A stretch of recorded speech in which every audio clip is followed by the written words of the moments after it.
What is up, everybody? It's your favorite everything. This is JR Wisdom back at you with another episode of the Atlanta Noir podcast. And as usual today, guys, we have an awesome guest, and we're going to get into some great things, some great topics this evening. And without further ado, I'm just going to go ahead and introduce her, Miss Cherry. How you doing? I'm doing pretty great. How are you doing? Oh, the greatest day of my life. Perfect. Awesome. I like the fit this evening. You Thanks. can't, what they call it? You put that ish on? Is that what they be saying? Yeah, call me Mrs. Put It On because I'm sorry if I'm ever going to come outside. I'm just a walking art piece. Yeah, that's what's up. That's what's up. How was the drive over here? Honestly, it was crazy. I didn't expect the traffic, but at the same time, I was raised here, so it still shocks me every time that there's still traffic, even on a Sunday. But people don't know how to drive in the rain here, so Really? it's like it's one of those challenges, honestly. Are you outside the city? Where I currently reside, Yeah. yes, I am outside of the city limits. I would say more without traffic, probably 20 minutes. I would say more on the south side. South side? Yeah, south side would be what they would consider it. Gotcha. If you're from Georgia. Awesome, for sure. I saw you on Instagram here, and obviously we got connected through a mutual. I know that I guess she's one of your clients. Shout out to her. Yeah. She'll be here, I think, at the end of the month, Really? making a guest appearance on the show. Yeah, I know. For She's sure. amazing. She's been on Excuse me. vacation. Yeah, shout out to her. So you're an entrepreneur, artistically. I don't even want to say a jack of all trades because I don't know what the term is for a woman. I would say Multifaceted, yeah. So for sure, multifaceted in your artistic craft, which we're going to get into and how you got into those things here. yeah. But let's start at the beginning. I know you mentioned you grew up here. So where are you originally from? So I'm originally from Illinois, Okay. but I was raised here in Atlanta, heart of Atlanta, west side of okay. Being here, I would say a lot of people come and they have their judgments of Atlanta. For sure. And their reservations, which is okay, especially if you're coming from some place that you were normally based before you got here.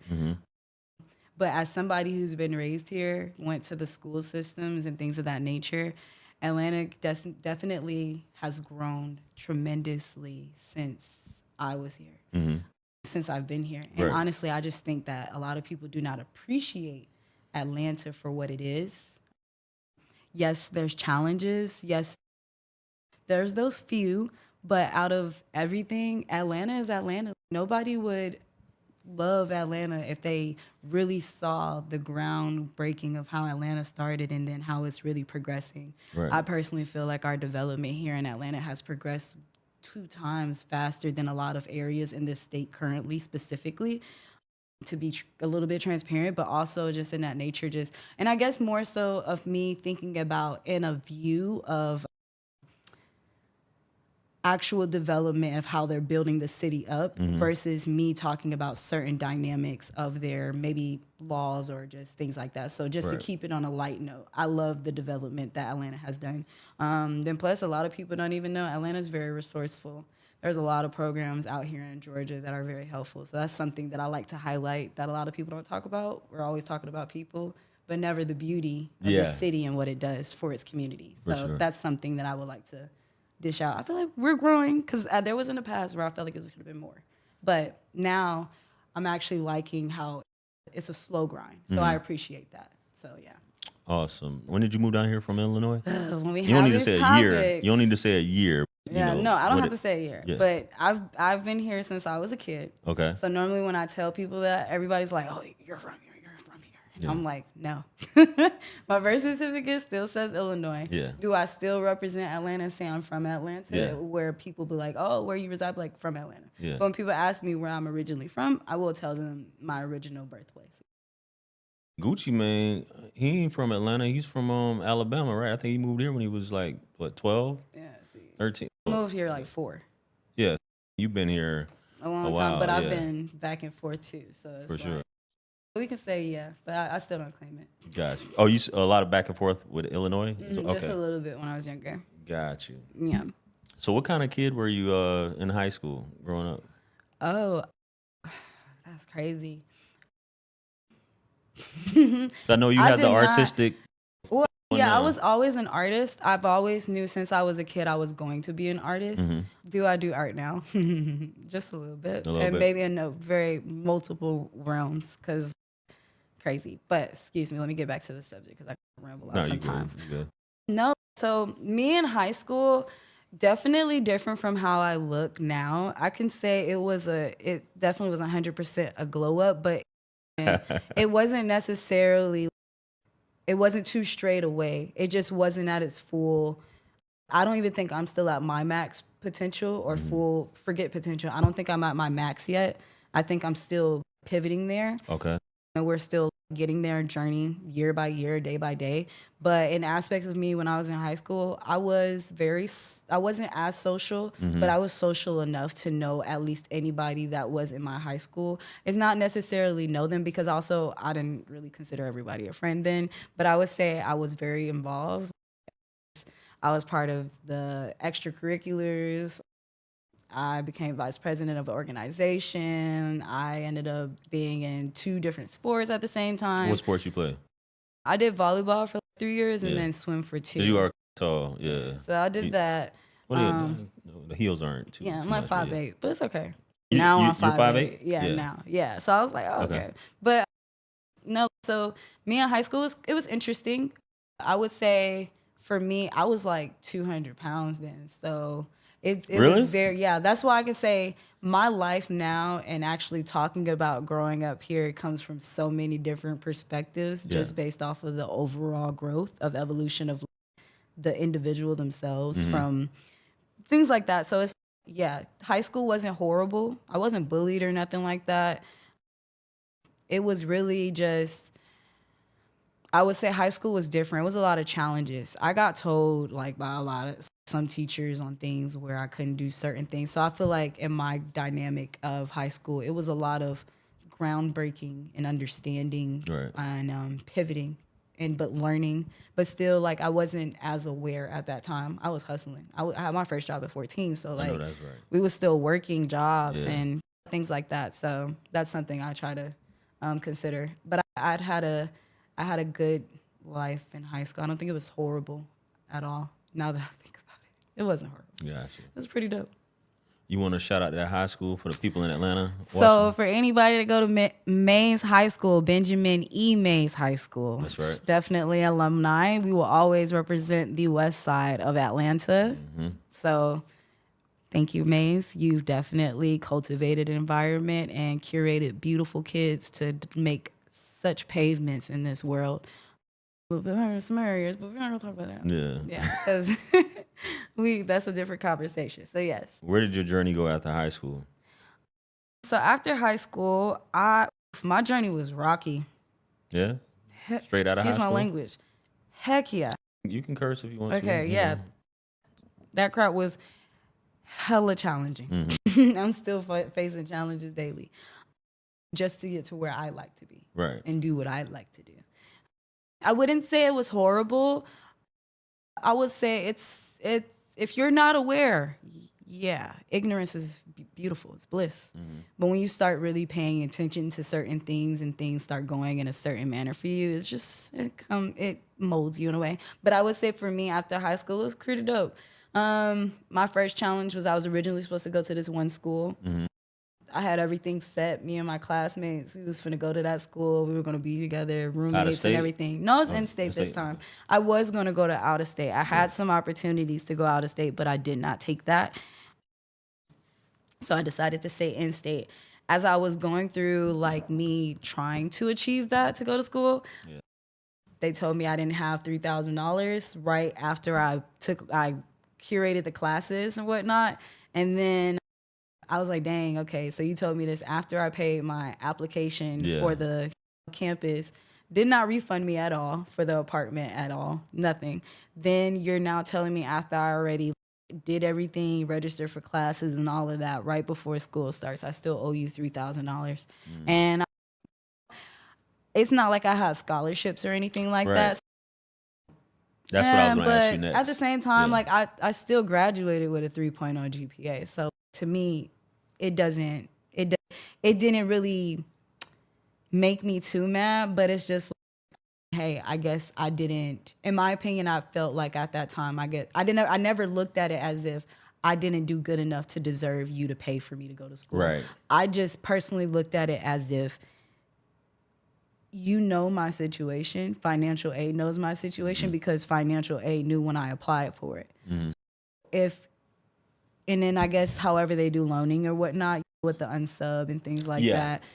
And then just parental things. So I'm not charging it to nobody. And at that point, at that moment and in that time, I didn't have any blame. I just said, okay, now I got to figure something out. So I ended up going to Atlanta Metropolitan State College. Okay. Atlanta Metropolitan State College saved me a ton of money. To be honest, a ton.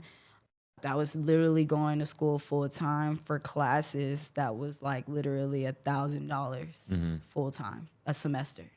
$1,000 a semester. I'm not mad at it. Right. I appreciate Atlanta Metropolitan. My professors there, like literally, they done their thing. Yeah. I appreciate them. We're gonna shout out to Sweets, Jason Sweets. It was another one. I can't remember his name, and it makes me mad because I can't remember both of their names. I know one starts with an H. I think it was Hudgens or something like that. But he was pivotal. He was the first professor to ever tell me your project was ugly. Oh my God, I cried at that critique. Yeah. I cried. Is that what you were pursuing? Yes, Like I went to school for art. I went to school for studio arts and things like that. I didn't necessarily have a set major within that. I just knew that my community didn't necessarily have anything for artists. Right. So I decided to just go where I wanted to go because I knew as a kid I was going to be an artist. Okay. I didn't know how I was going to be. I didn't know what it was going to be, but I just knew we were going to be an artist. So that was one of the things that I said I was going to stick with. Got you. So in college, were you one of those students where were you dating while you were in college? Were you like partying, or you was just straight on the books when you were in college? We was multifaceted out here. We was having balance. You was having balance. Yeah, we was curating balance. Yeah. We was working 2 jobs while in school, still dating. Yeah. Had our own place, had a car, bought cars, things like that. What else did we do? We did like a variety of things. I was still doing pretty good in school. I ended up obtaining Hope while I was there. So to me, I needed to go to Atlanta Metropolitan. It was meant for me to be there. You ended up obtaining Hope Scholarship. Okay. Yeah. Gotcha. My grades are great enough for me to get Hope Scholarship there. So it was like, to me, Atlanta Metro, I just personally, there's a lot of things I wish I would have did differently as a kid for sure, growing up. But even then, just me literally figuring things out as I went because I just was always, some people get those birthday talks every birthday growing up. Hey, you're getting older, you're growing up. And it's like, okay, now it's y'all not where I want to be because I don't see nothing that you got that I want. So of course I'm gonna listen, but I'm not really gonna listen because you're not doing what I really want to do. You're not embodying what I would want to embody for real. And it's not even to look at it as a less than. It's more so just respecting my elders for the information and wisdom that they do have and taking it in, even if it goes through one ear and out the other. One thing I can say is I can always look back and think back at certain words that were said to me amongst my journey in life and be like, dang, okay, I remember somebody telling me a story or sharing an experience and it ended up being like that. Right. Yeah, school was pretty great. I would say I got my A's and B's. I gained Hope Scholarship there. For anybody that ever gets mad because they cannot go to the school that they desire, do not let that stop you.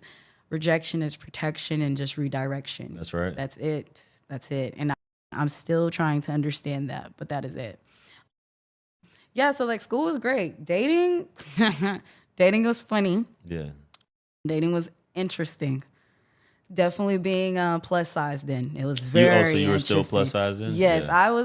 I recently, so like 2020 was basically the main year of my official like weight loss. Like a bigger, like grown woman, like Congratulations. trying to see, thank you. But this year, after that journey through this year, I would say now I've literally can say I wake up every day looking in the mirror, and I look exactly like who I feel like or see or think I look like in my head. That person in your mind.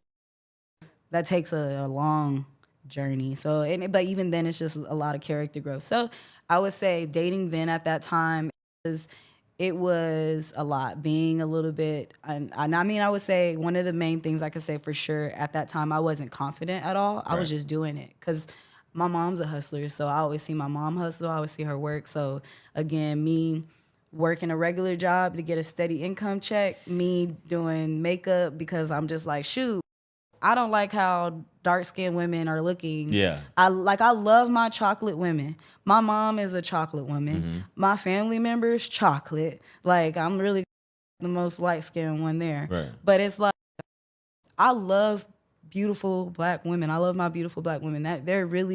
My beautiful chocolate women are really the reason why I decided to do makeup and a whole fashion. It was something I was interested in for myself throughout my entire after middle school and getting my makeup done. She did. Wow. I was so orange. But outside of that, as I grew older. Yeah. Sorry. But yes, as I got older, it was just like, okay, yeah. Got it. So the makeup portion started in college, or you said in high school? It started fresh out of high school. Fresh out of high school. Yeah, and then went into college. Got it. And then I would do it when I was at Atlanta Metro. They had a fashion show, so I helped partake in that. Met some great people there, especially Mo. We're going to shout out to Big Mo. Yeah. Mo has been a makeup artist here in Atlanta too. We went at Atlanta Metropolitan State College together too. And that's how we crossed paths from that fashion show. So I thank her, and I thank Atlanta Metro for, again, everybody, my professors, because boy, it was a time. Yeah. Yeah. So you graduated? Of course. I'm just at, because sometimes I'll be assuming, I'll be having people and they'll be like, by the way, I didn't graduate. And I'll be like, oh, my bad. You're okay. Yeah. I'll tell you my story. I ain't got no problem. No, go ahead. So I graduated from Atlanta Metropolitan with my associates. I got my associates in art. Then I decided to pursue my journey at Georgia State University. Do I have my bachelor's now? No, I do not. I went through some circumstantial things that kind of had me to pivot my way another way, which I'm not mad at now. It took some time. But outside of that, I don't have to get a degree to define myself as an artist. For sure. I literally only, use them for resources and tools to know what is it that I would like if I were to continuously pursue art. That's what college is for, though. Yeah, it's a lot literally of people the resources. You're paying for resources. Yeah. You're paying for skills, you're paying for learning new skill sets that you did not want to develop on your own. Sorry. Like, I love school. I think school is great, especially if you don't know nothing. Yeah. Especially if it's not in your forefront. But do I think if you're not being a doctor or a lawyer or a cop or somebody that's really like government official, things like that, historians, scientists, please go to school if you're doing that. Yeah. If you're doing artistry, go to school if you just don't know nothing. Yeah. If you haven't seen it, if it's not in your forefront, because art was not in my forefront, for real. It was not. I had to find it. I had to look for it. There was nothing else that sparked my interest in this world but art. So it's just, excuse me, but yes, so yeah. So you graduate, so you go to Georgia State and you had these circumstances happen. Yeah. So where did you pivot from there? Once the circumstances hit. Yeah. Once the circumstances hit, I ended up decided to become a makeup artist. Okay. That was really the time. Actually, 2016 was the year I officially said I wanted to be a makeup artist. I said I was going to pursue. 2017 was the actual year that I actually pursued it for real in aspects of making my first investment. Shout out to Black Opal at that time because they was dope. They were affordable. Okay. They were affordable, and they got the job done at that time, especially in 17. Yeah. 2019 probably was like the official year that I like went into makeup artistry outside of trying to do it through a like boutique at a mall. Right. I was accepting clients in 17 and 18, yes, because I did go hot shopping. Like I did find suites and things like that to look at. So I went through I went through an experience of just figuring it out. I would say probably like around those years, really, because I think when I left state, it was actually it wasn't 2019. It was like 2017, 2018. Okay. Because when I left state, I couldn't get a job. I couldn't get a job that would pay me enough. I couldn't get a job that would give me hours. So it was challenging trying to be a full-time student, sleeping in my car, and also try to work. And so like I would, like again, I would drive like over 20, 30 miles to go to school, then to go to the job, then drive to a client of mine's, because now I'm thankful to have this client for Right. some extra cash, and then drive back to Hampton because I'm like sleeping at a homegirl spot because I didn't want to sleep in my car at the school parking lot anymore. Yeah. You know, so it's things like that.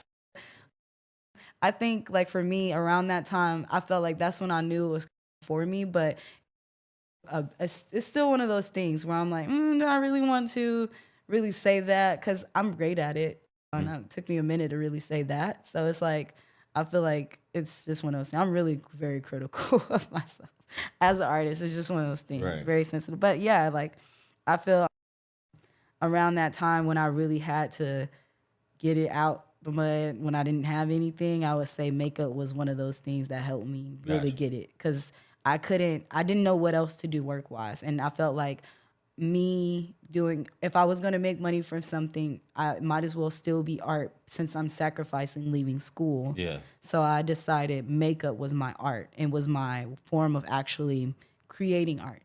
So I was like, I felt like me creating art on people is cool. Now, question for you. So you were saying about having issues with the hours with these employers or whatever. Yeah. Is that a common issue? Is it just some things you just didn't want to do? To be honest, so like I said, I've been working since I was 14. Right. And Georgia just always had a flawed system of employment, in my Okay. personal opinion. Do I think all of the jobs were horrible? No, I don't. It's just not really favorable for me. For me, when I say challenging, it's like I can name all the companies that I've worked for in this state Right. to tell you the challenges I've had. One of the challenges was like me trying to go to school, me going to school and whatnot, and this is before I went to state. I had challenges then when I was at Atlanta Metropolitan, working 2 jobs. I was working at the airport. Of course, I'm an art major, I'm an artist. I'm getting told, oh, you can't look like that. We need natural hair. I've gotten told this in high school. I've gotten a teacher tell me when I had teal hair and I was vice president of my organization, you can't wear colored hair like that. You can never be a VP with colored hair. You can never work in corporate with colored hair. Like, it's already people putting these projections. And to me personally, and I'm going to say this out loud, and I hope people rephrase it every time. What does somebody's presentation have to do with their work ethic? If I'm still doing my job, what does my presentation have to do with you? Gotcha. As long as it's coming up in here respectable and uniform, cool. But I mean, everybody has their own things. Right. You know, what makes Delta is make Delta, you know, what makes Southwest. So I feel like in the airport, I get it at that time. But at the same time, I saw a lot of Delta representatives with color hair before. Okay. I didn't work for that company, but the airport at the time, just challenging is just the hours. I never understand, I guess, because the way business is only filling what business needs.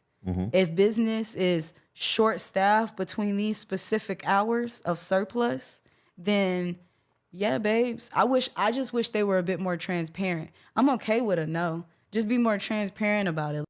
If I'm in school, your business needs these X amount of hours of filling, why are you wasting my time and you're not even able to at least make it worth my while? Like, I'm giving you my time. Make it worth my while. So, no, Georgia, again, keeps $7.25. I remember one time been out of job for a year pushing people in wheelchairs. Right. And you're telling me... This is at the airport? Yeah, you're telling me you only went up to $8.25? No, $8.25. It's crazy. From $7.50? Insane.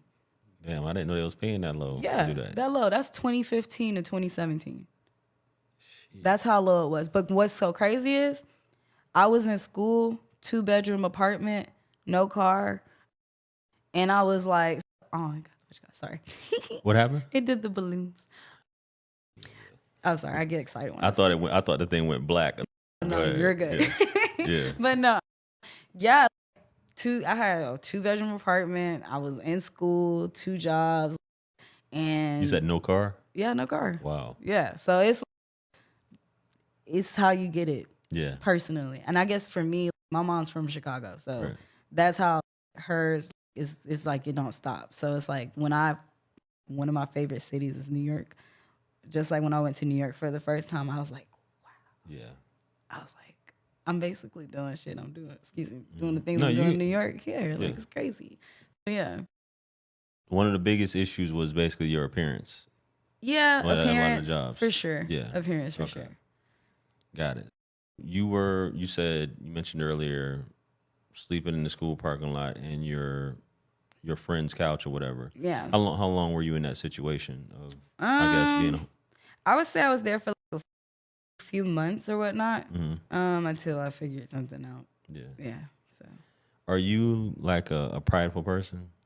Just out of curiosity, I'm just asking. No, not necessarily. Honestly, it was my circumstance. I really would not want to get into details or replay I'm not that, asking you to get into but details. No, yeah, just prideful. No. Yeah. Do I have some pride on certain instances of certain things that I would do? Absolutely, but prideful.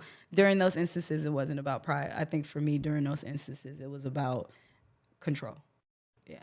Because I know some people that I've heard about or I've listened to their story. Yeah. They would rather do that than ask for help from someone. Oh, you know no, what I I mean? looked for help. Yeah. I could not get much help. I looked for help at my school. That's one of the things that I even want to tell. Like, I've considered going back to state, and state is a great school for what it is. But during a time where I really needed state the most, and they had like counseling available at that time, they did not help me, but suggested me to go to a shelter.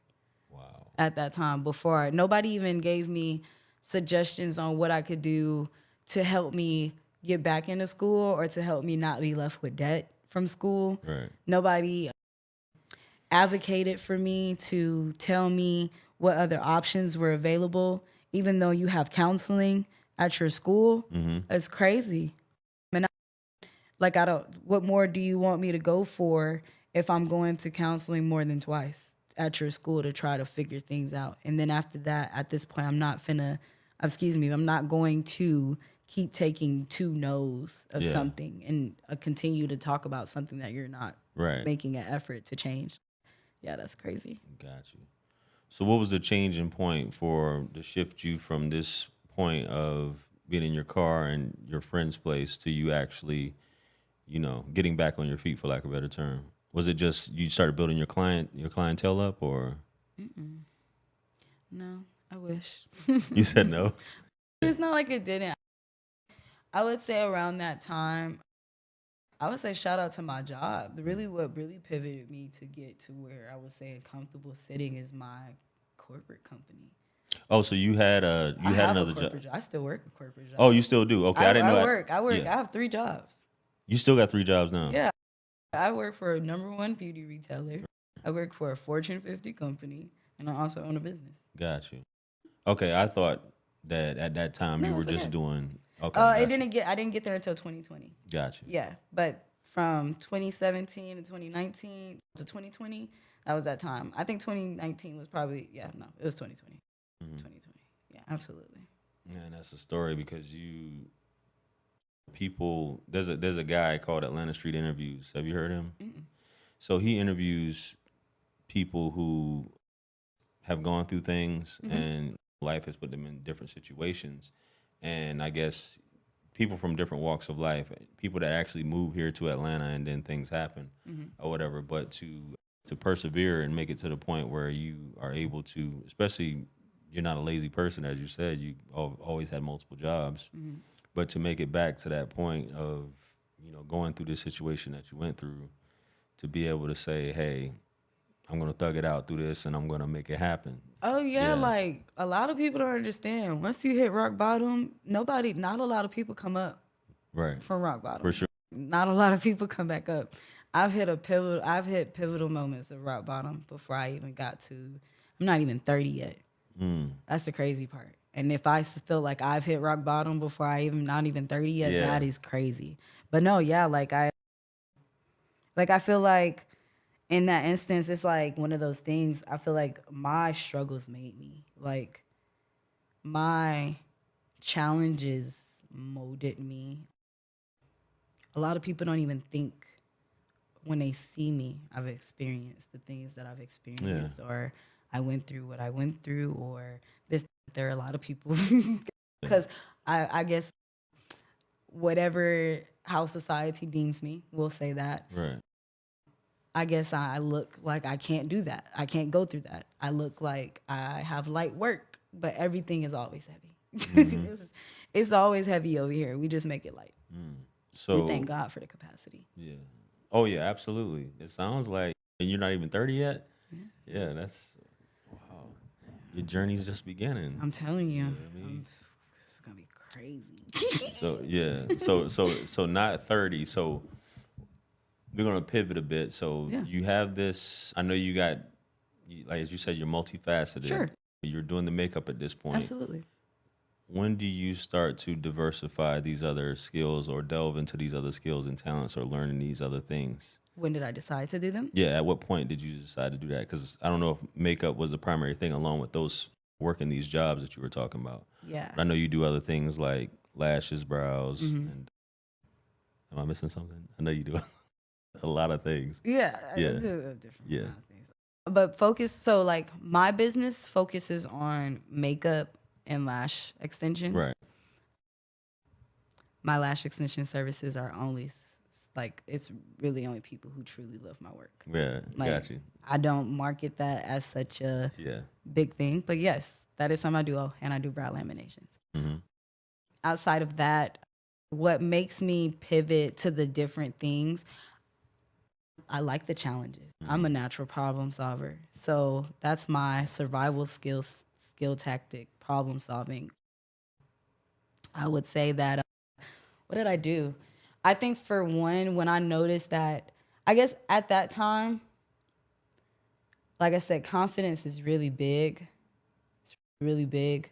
And I feel like a lot of people need to emphasize that. But I want people to emphasize what that really is. Confidence is really just honestly going to be that driving force to really get a lot of, it helps your manifestation. I'm sorry. It helps the manifestation of what you desire. It helps with the speaking and the thinking into existence. Believe. So it's like you can have belief and you can have faith, but if you don't even have confidence, like it's just like they're all tying within one. It's just never can't separate. But outside of just that, I would say that what drove me the next one was just I felt like once I felt like I was confident enough in that skill set and I started to feel as if it doesn't fuel me anymore, I have to find something new. I felt with lashes, it was it's not hard. It's not hard at all. But it's so therapeutic for me. I feel like I'm doing my service to the community when I'm doing lash extensions. Why do I feel like I'm giving service to communities? Because I feel like I'm allowing women to literally relax, be themselves.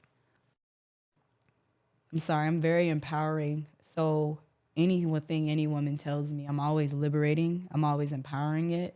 I'm not going to sit here and stray away from that because at the end of the day, if this is something that you desire to for yourself, what is stopping you? That a lot of my clients have been clients that I've known for years, people that I've worked with that decided to want to pursue my services because I'm sorry, I don't just talk, I walk it. I actually put the work in, like that, all those things like literally tying together. So like I just really wanted to just pursue more things. I like to challenge myself and I don't like to limit myself. I love the saying by Tyler, the Creator, or whatever that song it is, Run It Up or something, where the sky is something that we stand on.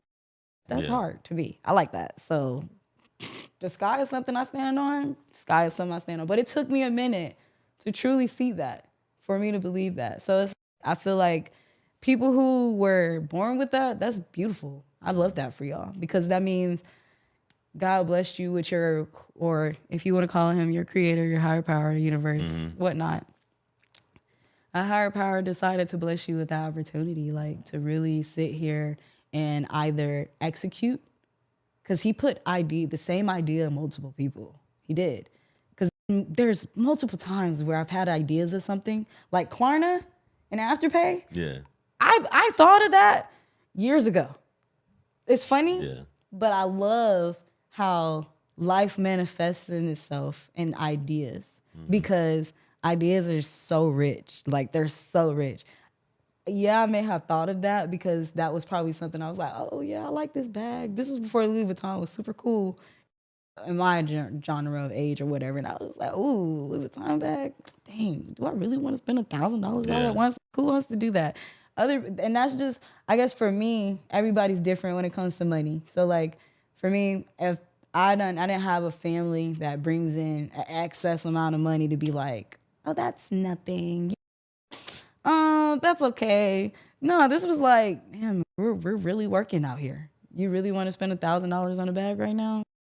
But you're young, so it's but then it's like, I like Klarna now because it makes it accessible in a For way. everybody. So it's like one of those ideas, because I wish I was a part of that team to build Klarna or something. Because boy, but just to say these ideas that you're given, I love the ideas that we're given, and it's only up to us on whether or not we want to implement them and actually pursue them and do the work to get that to where it needs to be. So, excuse me if I rambled off. No, you had to get it out or whatever.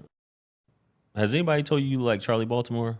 Yes, I got that recently. Okay. Not too long ago. You look just like Not Charlie too long Baltimore. ago. I've heard that so many times. And I saw her, I was I like, mean, she hot. I know you're younger, so you probably don't. Yeah, at first I did it. But when they told me, and what's so crazy is I love Biggie. Yeah. So when they told me she was brought around him in his that girlfriend. era, I was like, oh, for real? Yeah, she was his girlfriend. Then, yeah, I was like, Yeah. I was like, it's so, don't you love how things be so full speak? Yeah. You guys, if you guys see her, she looks just like Charlie. If you guys don't know who Charlie Baltimore is, it's a rap artist from Philly. She was associated with Biggie, signed to Un Entertainment with Cameron way back when. Charlie Baltimore is that girl. Yeah. And you know where that's from though, right? The name? There's a movie called A Long Kiss Goodnight. Okay. Gina Davis, Samuel L. Jackson. She's a spy, but she loses her memory. She gets shot and she loses her memory, and she starts her life just as a regular housewife. But her name is Charlie Baltimore. Oh man. But she doesn't remember who she was. You know what I mean? That's fire. It's a dope movie if you ever want to check it out. But What's it called again? The Long Kiss Goodnight, or A Long Kiss Goodnight. Yeah. But Gina Davis, Samuel L. Jackson.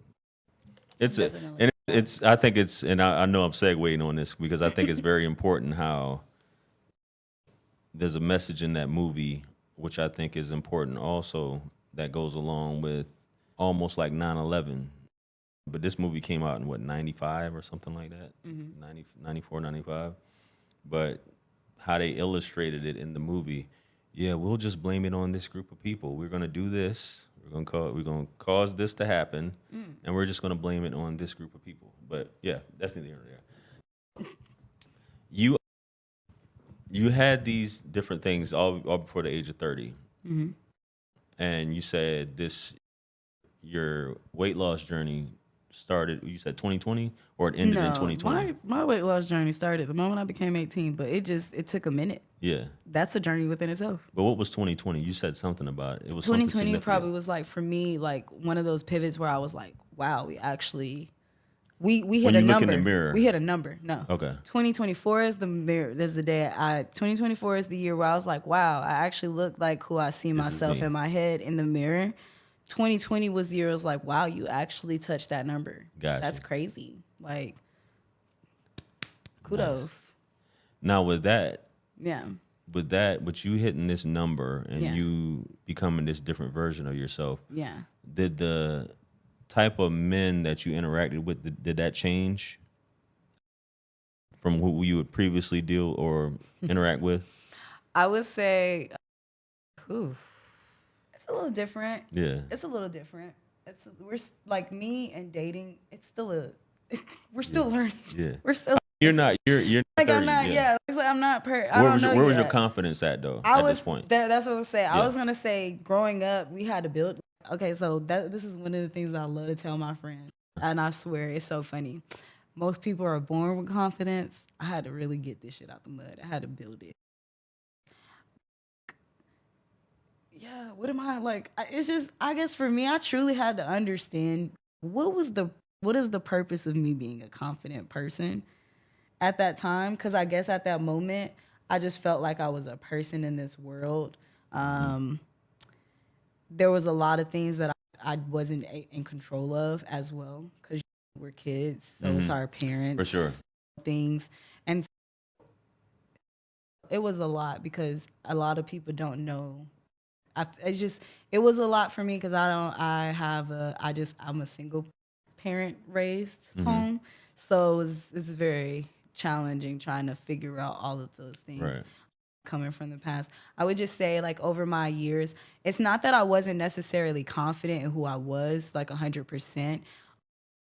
I felt like I was people pleasing. I was very codependent. So again, these are really just a lot of things that I've gathered from a kid and childhood things, that it took me a lot of awareness to rewire my brain to not do that. So I would say now that I'm the age that I am in aspects of dating and the journey that I am on now is really, I've always been the person that never really, like, all of my relationships in my life thus far, to only be 28, I've only been in 3 relationships and they've only lasted 6 months. And it's funny, I'm the one that kind of leaves. So it's, it's like, So it's like when we have those conversations when I have dating conversations with a lot of people, I don't really like to, I just tell people, like, it's experience. This is just all about however you were raised, and then you figuring out if that resonates with you or aligns with you, or if you need to go a different route or things like that. I would say dating wise from the past, based now, I like my dating experience a little bit now. Yeah. In the past, I didn't feel like I had control. Let's just say that. I didn't feel like I didn't have control. I felt like I was a little bit as a chunkier woman who wasn't really truly confident, because people love to remind you of your size in the essence, or the world reminds you, clothes remind you, the mirror reminds you, social media reminds you.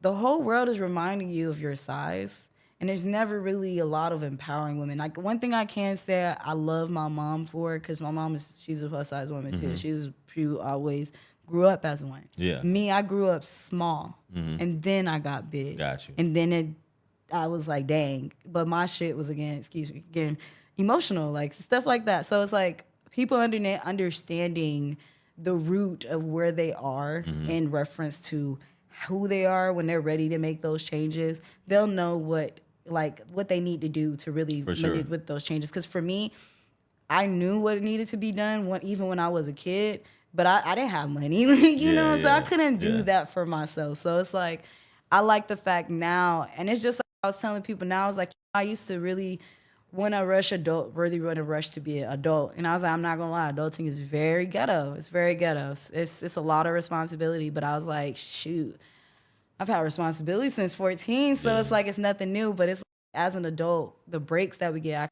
I kind of value being an adult more now than I did as a kid. I do. Even I was rushing to be an adult a little bit, but it already been given to me before I could get it. I just wanted to know myself, and I think that's the valuable things that I like. Yeah. I asked you that because everybody who watches my channel, they know I love my BBWs, and I always say that as a term of endearment. It's not my preference, but I appreciate a BBW. We appreciate all women. Yeah, I do appreciate, but I'm saying that because of everything you just said. Oh yeah, about being a plus size woman. Yeah, because I'm sorry, like, outside of just beautiful Ashley Graham, like, and outside of just beautiful, like, to me, one of the most representations that I could say that I like in today's time of Black women and plus size, even then, was Nikki Parker. Not Nikki Parker. Excuse me, Miss Monique. Thank you, because that's my mama's girl. So Miss Monique When I saw what Jill was that Scott movie, myself. I love me some Jill Scott. My Yeah. mom raised me on some Jill Scott, so Shout that's out to my Jill girl. Scott. Tell Jill, Yeah, bring me to a concert. for sure. Outside of that, it's Monique, it's Jill, it's Lizzo right now. I love Lizzo. I don't care about your size. I don't care about that. What I like the most about women are the women that, even if you are plus size, because I was plus size, I still got what I wanted. I'm sorry. Yes, I sir. still got what I wanted. I still dressed up and showed up as that girl. I may not have liked myself, Yeah, but that does not mean we were gonna step outside not looking like yeah, that. I'm sorry, not sorry.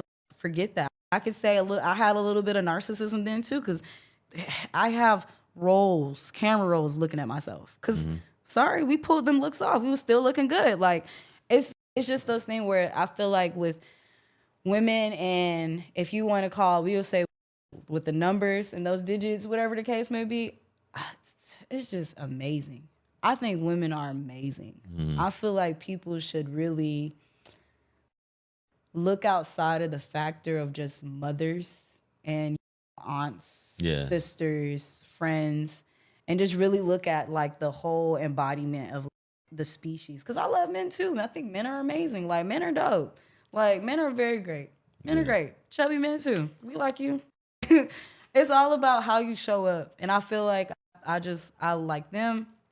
Representation wise, I hate society that literally wants to only deem these thin figures. And yes, I'm a thin figure now, but even then, you're not a stick figure though. I'm not a stick figure, but even now, like this is because I have a hoodie on. I came from a size 14, 12 down to a size 4. So I'm not gonna lie, that's a huge difference. Yeah. And just literally just experiencing that, it's just different. It's really different. Cause even like the outfits that I would wear then and then the outfits I would wear now, it's different. Like then like I don't really get as then I didn't really get much backlash if I wanted to be a little bit more sexy in my like then I didn't really like to show my body for real, but I would still wear things that complemented my body to still make my body look good, even though I was a little bit chubbier. Now, oh my gosh, like being a little slim, it's overwhelming. This thing is overstimulating. Like it's very overstimulating. So now I feel sorry for the pretty girls that are slender. I hope you you're feel smart. sorry for them? I feel sorry for them. Why you say that? I feel sorry for them. I feel sorry for every woman. Sorry. I feel sorry for the men too. I'm sorry, kings. And I'm sorry, queens. I'm going to talk about then and then I'll talk about now if that's okay. Absolutely. Perfect. Thank you. Yeah. Then I was very overly considerate. Like I said, we were codependent. I appreciate one of the individuals that I've dated for a very long time. Like we were never together, but we dated for a very long time. To where I would say for that one, I appreciate that individual for truly. To me, everybody goes through different things. And again, I come from a little bit of struggle, but out of love, even if that ends, even in that motion, it's just great to feel seen by another person outside of just who I was. And it was nice to have a person that wanted to invest into me in aspects of mentality to make sure, not even just make sure, but for somebody to see the potential that I've had and like me at my worst and care about me at my worst. Even though we've had our things around that time, I feel like I do appreciate him for who he was then. Mm-hmm. But even though we never really made it official, I value him the most out of everybody I dated. To me, he has a really special place in my heart. And we all go through our life journeys and things like that, but there's those things where you have to appreciate people that really be with you at that time. I'm not saying everybody's meant to be together in those instances either, or I'm not saying that people really deserve 100% of places in your life at times. Everybody deserves certain placements, depending on every journey you are Yeah. on, and that is okay. A lot of people should really accept that instead of taking it so personally, because yes, personally to you it may hurt, because it does hurt. There's a lot of times I had people cut me off because I wasn't a placement in their life anymore, and that shit hurts, especially from females. I've gotten friends cut me off before, Yeah. and it hurts. But like, even then, it's the people that care about you and that care for you, that know you, that see you, that want to literally don't care about where you came from and things like that. It doesn't matter like how you show up, and they're with you through each bit of evolution. To me, that's beautiful. And that's something that it's, yes, you have your past discretions, but sometimes if people are still moving forward to still make better days for themselves, even of their past, I feel like you can't do nothing but appreciate and value them. So men, and this is for men because I feel like men do that a bit more than what women would do, because we're more so taught in an instance of you don't mess with people that don't have less than you. I've heard that Yeah. from older women. Don't deal Yep. with a man that don't have less than you. For sure. And it's understandable, but think about your placement right now before you start doing that. I feel like a lot of times those comments of advice is very necessary, but sometimes those comments of advice are not necessary right then and there right now. Sometimes they can be a perspective to show you, to teach you what to move forward with. And as a woman, we're always, to me, taught to move forward, because if we don't move forward, we're still like, what's her name from the Bible who turned to a pillar of salt because she wanted to look back? It's, I don't Lot's read the wife. Bible, don't judge me. Lot's wife. I can't Yes. think. Yeah. Something like that, from looking in the past. And it's like, as somebody who maybe you may dabble in your past and that's what people that you care about, you may dabble in the future, things like that. I feel like I feel like everything is universal. Some things may not have been needed for right then to apply. And this is the thing about certain, that's one of the things I learned too. Everybody's like, oh, sometimes you don't always follow advice. I'm like, I don't have to follow the advice. I said, it's not about following. That's the problem. I said, everybody gets mad when you don't follow the advice. You're not always meant to follow the advice.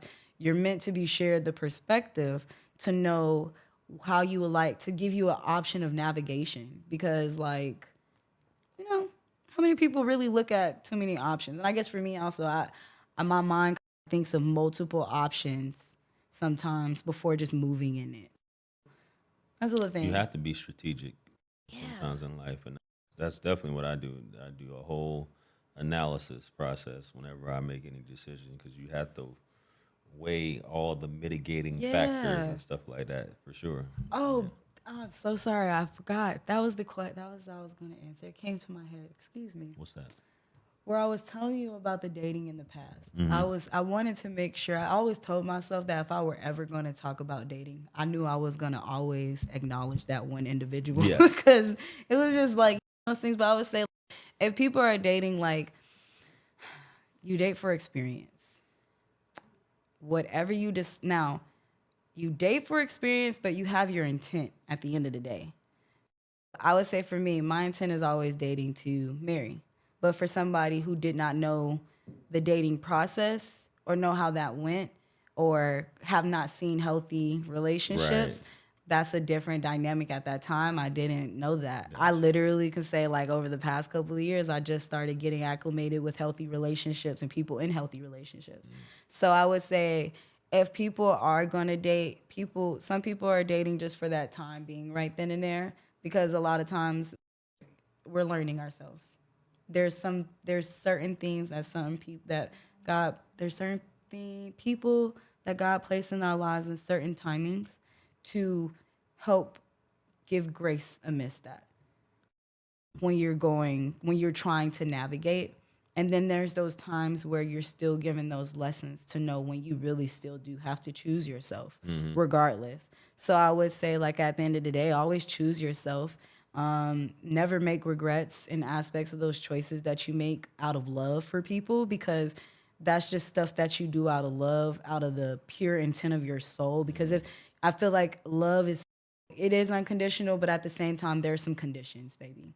There's some conditions on that because there's times where you don't need to sacrifice yourself. And there's a lot of times in dating where, and that's sometimes with men too, I've noticed in my dating aspect, like I feel like I feel like for me, I see it on both perspectives in a way with dating, and I appreciate the perspectives and value in that. And I feel like even for just watching me being a woman and then dating the men that I've dated over my course of years, there's times I would not have been mad if they were a little bit selfish for themselves, especially if they were trying to obtain something for themselves. Because as a woman who cares, I feel like that matters. And yes, it's beautiful that you would do that. And I appreciate it, especially in that time. But in the end, that doesn't give you that much fulfillment because you had to sacrifice that thing that if you did not see with that individual for however long, or you don't, because at the end of the day, everything is visual. If you don't see that person for real, how you truly see them in your lifetime, you only see them for maybe a certain period. You may only see them for this certain amount of time, whatever the case may be. When you start putting those limitations on individuals in your life is where you start putting those limitations on what it is that they can do, because then you're projecting onto them about those things. And some men end up like building, or people, and build up the resentment. I don't want to just say men because I feel like sometimes they get a little sensitive. And it's okay. We get sensitive too. My Human feelings be hurt. beings. Yeah.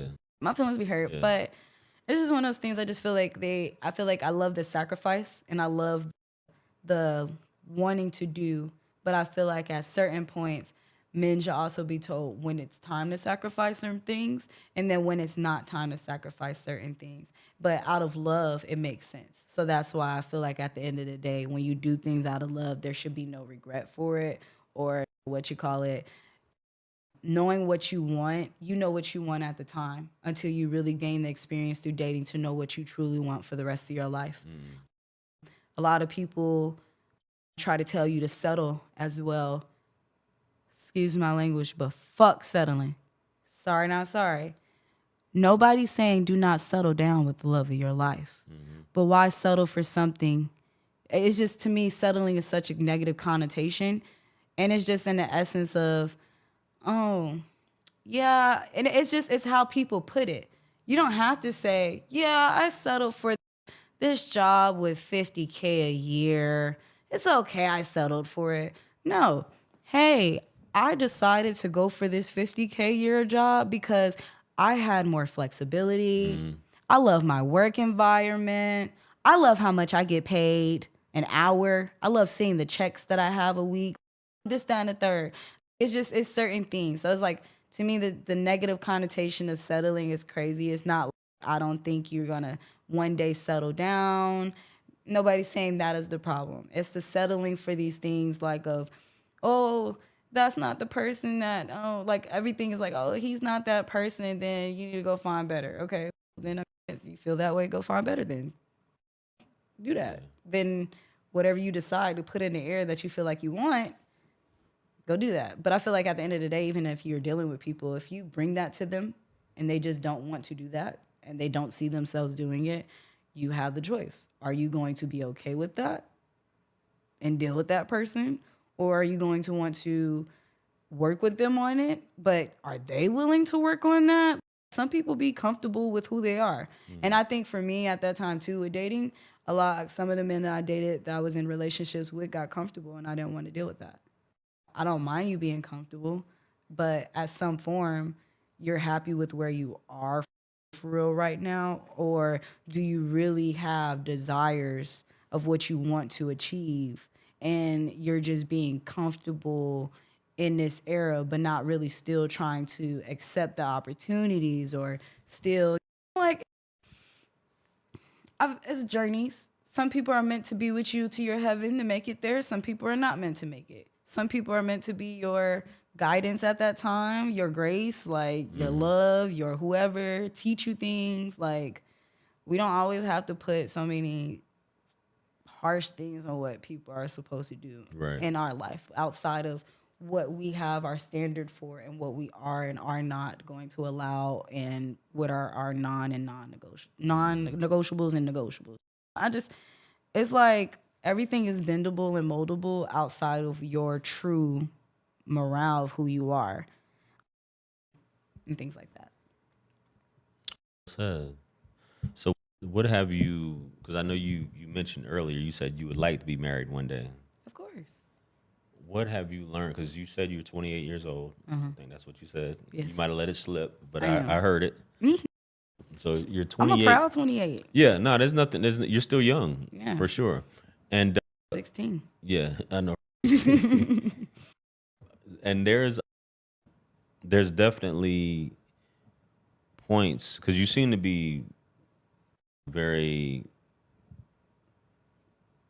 what's the word I'm looking for? You seem to be at that point of being, you've awakened to certain things from what I've gathered from your listening to you talk, that many people don't realize till later on in terms of life, relationships, this journey, who you come across, Life, and the game. Yeah, the game Of everything. It's the game. game. The game. The game of life. Everything's a game. And What- it's not even to be. No, it is a game. Everything It is is a a game. I call it that. I make sure whenever I talk about these things, that's exactly, even they call it a game for a reason, but Yes. definitely when in the realm of dating. But Yes. in terms of the relationships that you have had, Yeah. what have you learned? Because you said you were in 3 relationships 6 months at a time, 6 months, which things happen. But what was the commonality? Was there a commonality between those 3 relationships, and why you exited those relationships? Yeah. Was it just the being stagnant? Is that what it It was? wasn't necessarily stagnancy. I feel like all of them had their own dynamic as to why I could not stay. And that's just something for me to. It's just everybody, it's certain for people to identify. So I guess for me, the things that my partners at that time may have exhibited throughout our journey, I would just say there was just certain things that I didn't think, I was not willing to wait for them to really get that together.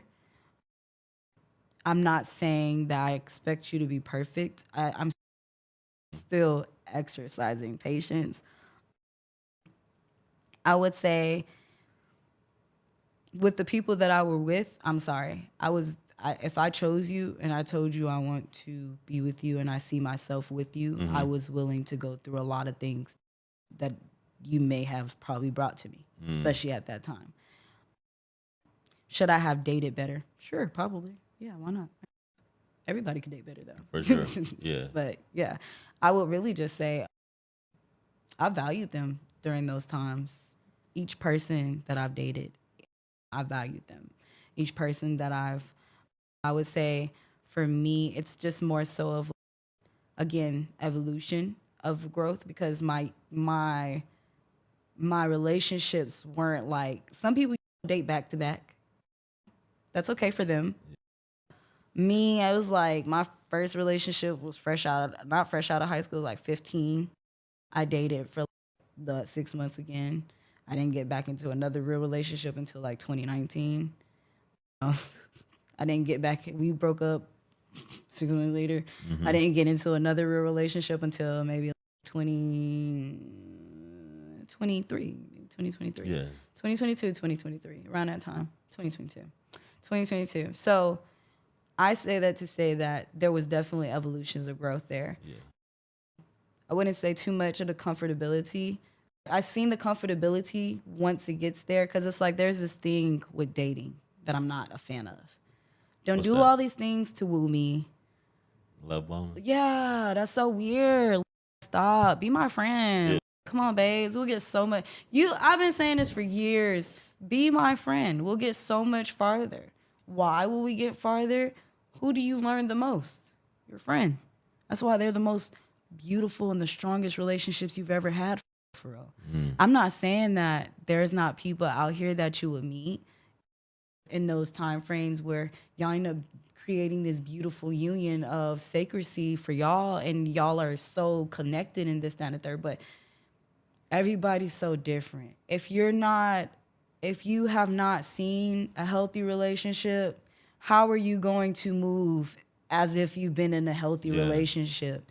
If you have not witnessed like how to be a partner because you don't know, because you never seen your mom and your dad collectively work together, how do you know how to be a partner?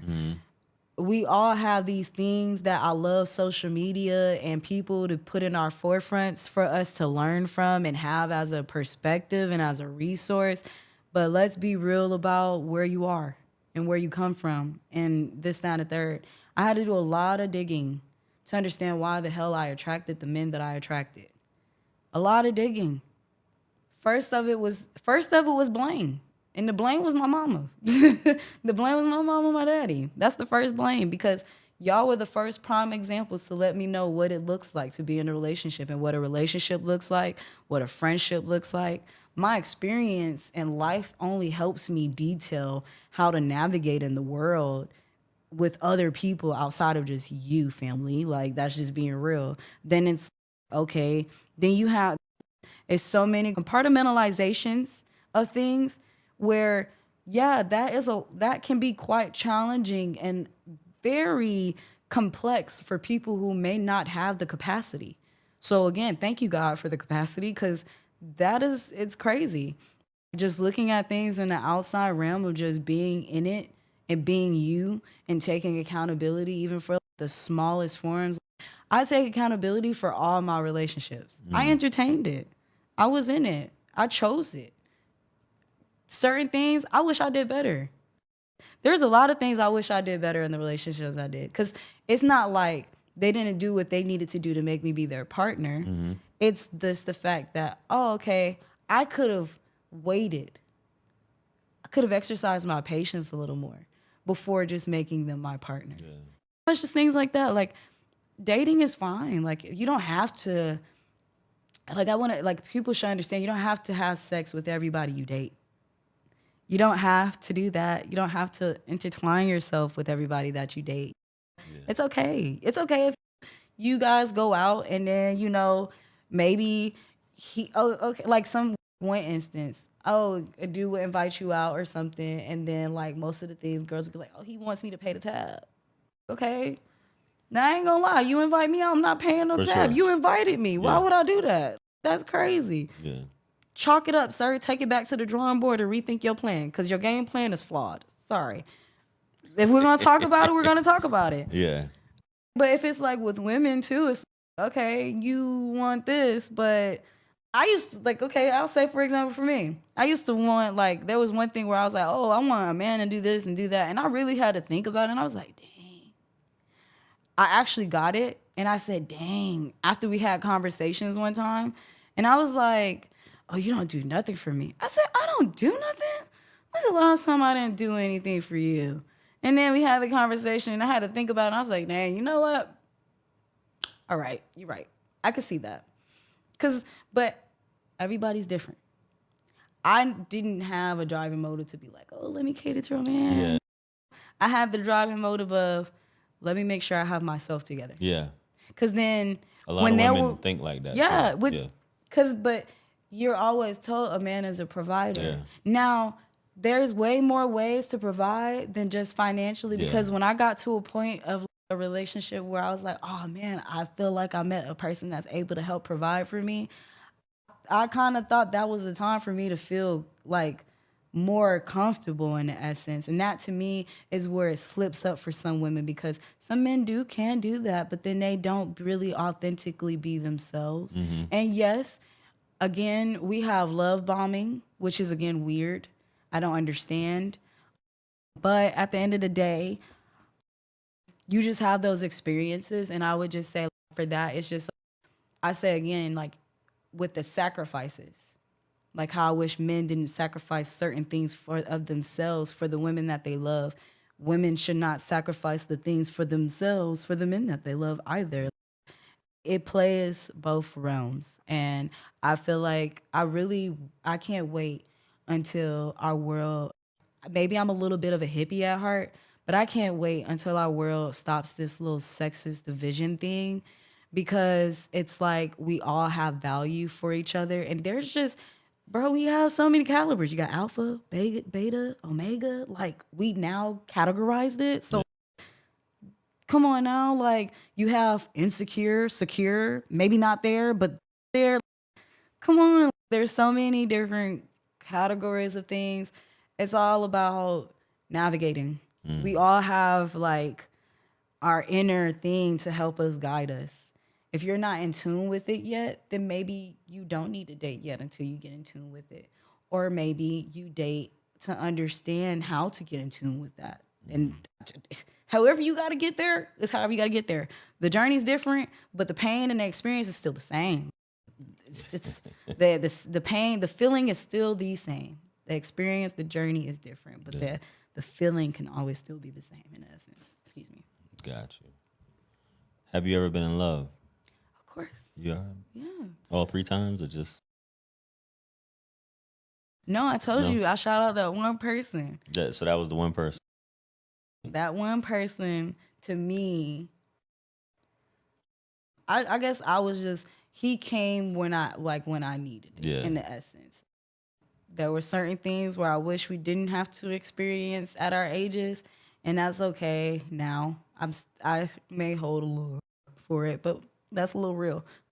Because I don't believe in struggle love. I'm sorry, I don't believe in that. I don't believe in me or you having to perform or fight for what you feel like you deserve, or what you feel like just what you want. Like, you should not have to really fight for that. You should not have to, like, struggle love to me is coming from 2 backgrounds or whatever the case may be, and like, you're just like, oh yeah, I'm that person, so I'm not finna work all hard because that's not how it looks now. But then you got the one that's, oh yeah, but this is honestly thinking about who you're truly connected to at the same time too, because again, where you are in place, you don't connect with everybody.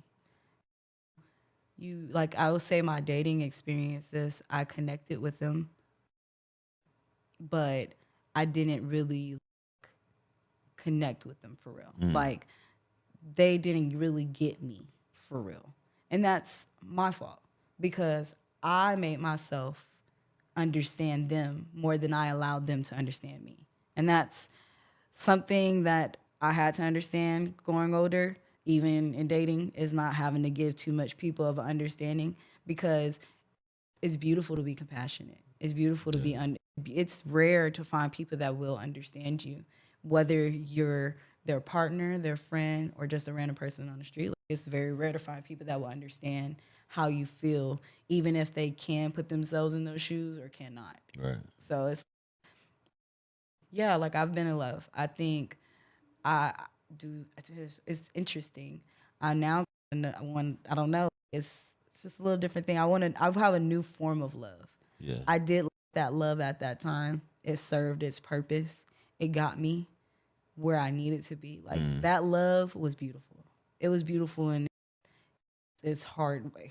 Yeah. It was great. Now, yeah, it's like the love is different. Yeah. Yeah, we have to look at love so much different. Absolutely. Yeah. Yes, I have. So at the wonderful age of 28 here in Atlanta, what has been your craziest dating story? Or experience, excuse me. What has been your craziest dating experience that you have? Or have you had any crazy dating experiences? Give me a second. I'm thinking about it. Gotta go in the database? I do. No, don't worry. Because some people be like, it'll be like right at the tip, they just rattle it right off. Oh, like, yeah, but I guess for me, like, I guess I never deemed really my dates crazy, because I can't say I've had really crazy dates. Like, my date's been cool. Yeah. The individuals that I've been on a date with, and then, you know, maybe we go to our second date, and then the certain experiences that we may have in those journeys going forward of getting to know each other, that's different. Yeah. Some folks do be insane. Yeah. But outside of like, dating experiences, I really haven't had any true bad ones. I just can say I take them for what they are. If a man is bold enough to want to set a schedule and a plan with me, and he has appeased or caught my interest, I feel like what you come with, that's what you come with. That so it's up to you to decide on what you're going to entertain. And certain things in the past, I've entertained some shit, but it's at the same time, it wasn't even horrible. It was just more so just I don't know. I feel bad for the women that went on. I have not experienced a date where it's so off the wall to me for me to say, yeah, this was so crazy. Yeah. Like, girl, can you believe this? Everything's been cordial. It's just me understanding, oh, you're cool. This was a great experience to have with you. But now I understand I can't foresee going forward. Oh, this is nice. I can't wait to see what the next date is like. Next date. Yeah. Oh, this is nice. Okay, I like this. Yeah. Let's see what the next date is like. The next date. Damn, there was a lot of problems on this next date. Oh, okay. Do I really want to go on another date again? Hey, man, we got the answers within ourselves. Sorry, not sorry. If you feeling hesitant a little bit, just go with it. Like, but it takes not a lot of people know how to be confrontational, authentic, or transparent about things. There you go. It's challenging. I can still say for myself it's challenging just having those conversations and things like that. But I didn't have any crazy dating. I think dating is just, I take it for what it is. And I've always intended and set forward of just always believing that, oh, I'm having a date. I'm excited. So let's see how this goes. And I'm interested to see, just interested to have a good time. And then if I have a good time, I have a good time. Now, based off of what the conversation moves like in that date, then that's where dynamics go. Or if we have conversations before this date, because everybody's different in how they plan it. There's some of those men where they want to get straight to the point where I want to build this date with you within the next few days. And I'm like, wow, okay. You didn't come wrong, so maybe I want to see what you're like on this first date. But then it's up to the option. Some women, I guess they're a little bit more harsh on that point of, yeah, I'm not finna, I don't know. Me, I'm still navigating on. I feel like if you can come up and execute a plan in time of where you want to go, and you're telling me like, we're having great conversation, we can continue a conversation even prior to the date and things like that, yeah, why not? I feel like I can't always judge on those standpoints, but I can discern and just be selective amongst that. I can say for sure. So yeah. So the planning is important for sure. That part of it. Of course. Sometimes I realize like just out of even dating, like I now dabbled a little bit in like dating outside of my race. Okay. Yeah. Dating outside of my race a little bit. It's not horrible. I think it's pretty cool. They have their things, of course. Everybody's everybody. The race thing doesn't really make too big of a difference except for cultural dynamics and how people's upbringing are, as well as their like mentality. But outside of that, I would just say in dating interracially, I think it's cool. I feel like it gives women perspective. I think it's like a perspective of just, okay, this is what your culture experiences to know how to navigate in the dating world and how you come. So it's okay, this is nice. But other than that, like I would say it's cool. I would say it makes me expand more as well as what I want. Because sometimes I feel like for us in our community, being a Black woman is challenging, man. We say we want flowers, and then now we gotta be like, dang, it's like some men just, I don't know what it is with our culture here, but it just, I don't know. With the community, I'll just be like, dang, why y'all be fighting this so much? What was that thing you were saying? We say we want flowers, but what? Yeah, some women would be like, oh, I want flowers, and then you got men be like, oh, what I'm gonna do? I'm gonna just buy you flowers all the time. I'm like, dang, like, if we really think about it, what's wrong with that?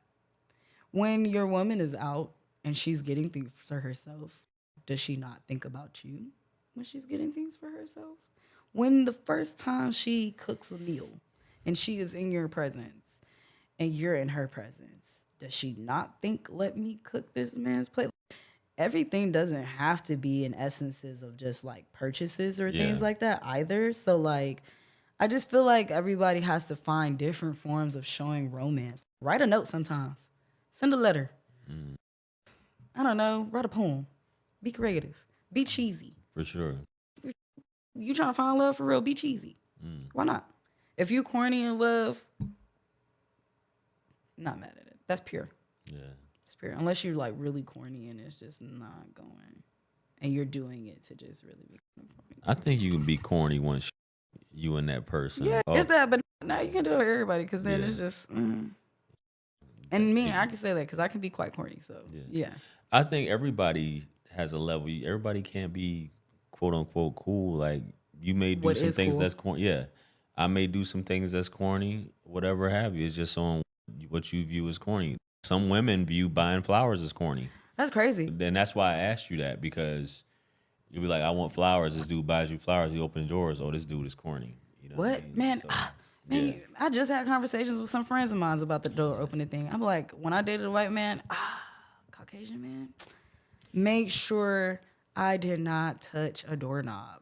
That's hot. Men, my black men, man, you want me to run around, run to open the door for you to get out the car?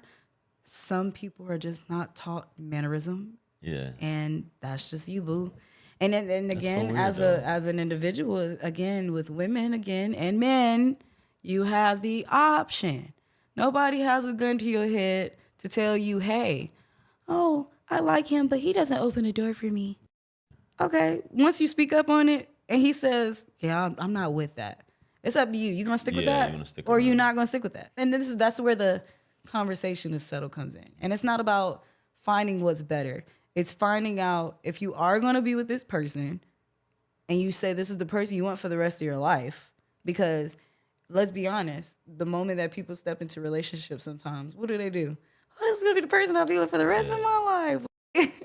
Especially when you're young. Yeah. So it's like, yeah, just take your time.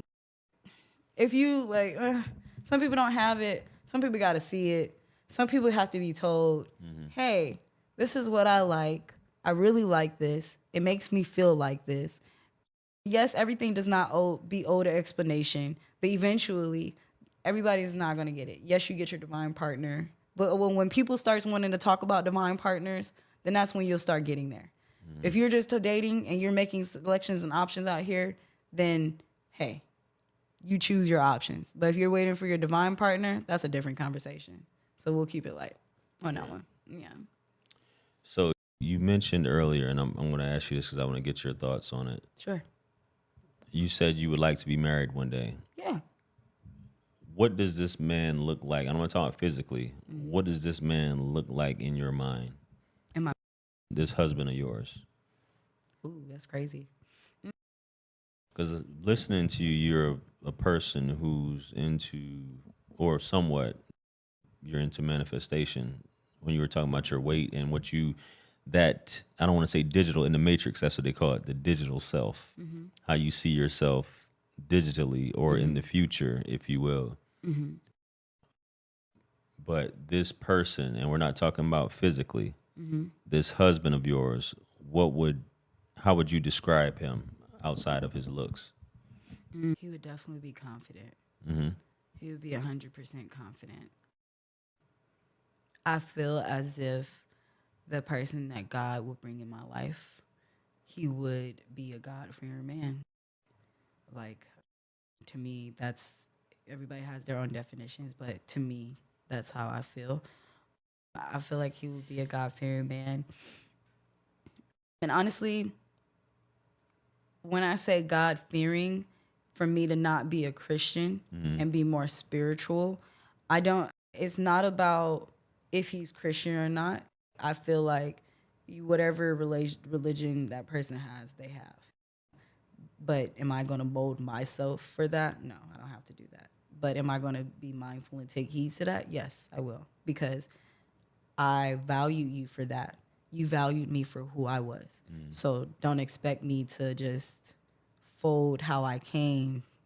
Yeah, okay, sorry. So I will also feel like the person that God brings me would be respectable, respects me, like appreciates like just who I am in its entirety, open-minded.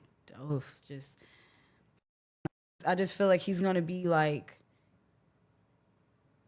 not better than me, but I feel like we'll be so equal in the essence that it would just feel like it just, I can't even really, I want to describe it because I'm still navigating on that. So I can't say definitively about that because this is something that I can say I'm working on that portion. Right. Because I would say that's just something that, because my life changes so much. And I really don't know if I really want to change my life I don't want to change my life for that person, but there's like, that person has to really get me to want to compromise on certain things. But at the end of the day, I feel like my person would not really want me to compromise like that. I feel like just as much as I problem solve in the essence of certain things, there's going to be something that my partner does where I might be really nervous to bring up and probably talk about or maybe want to discuss.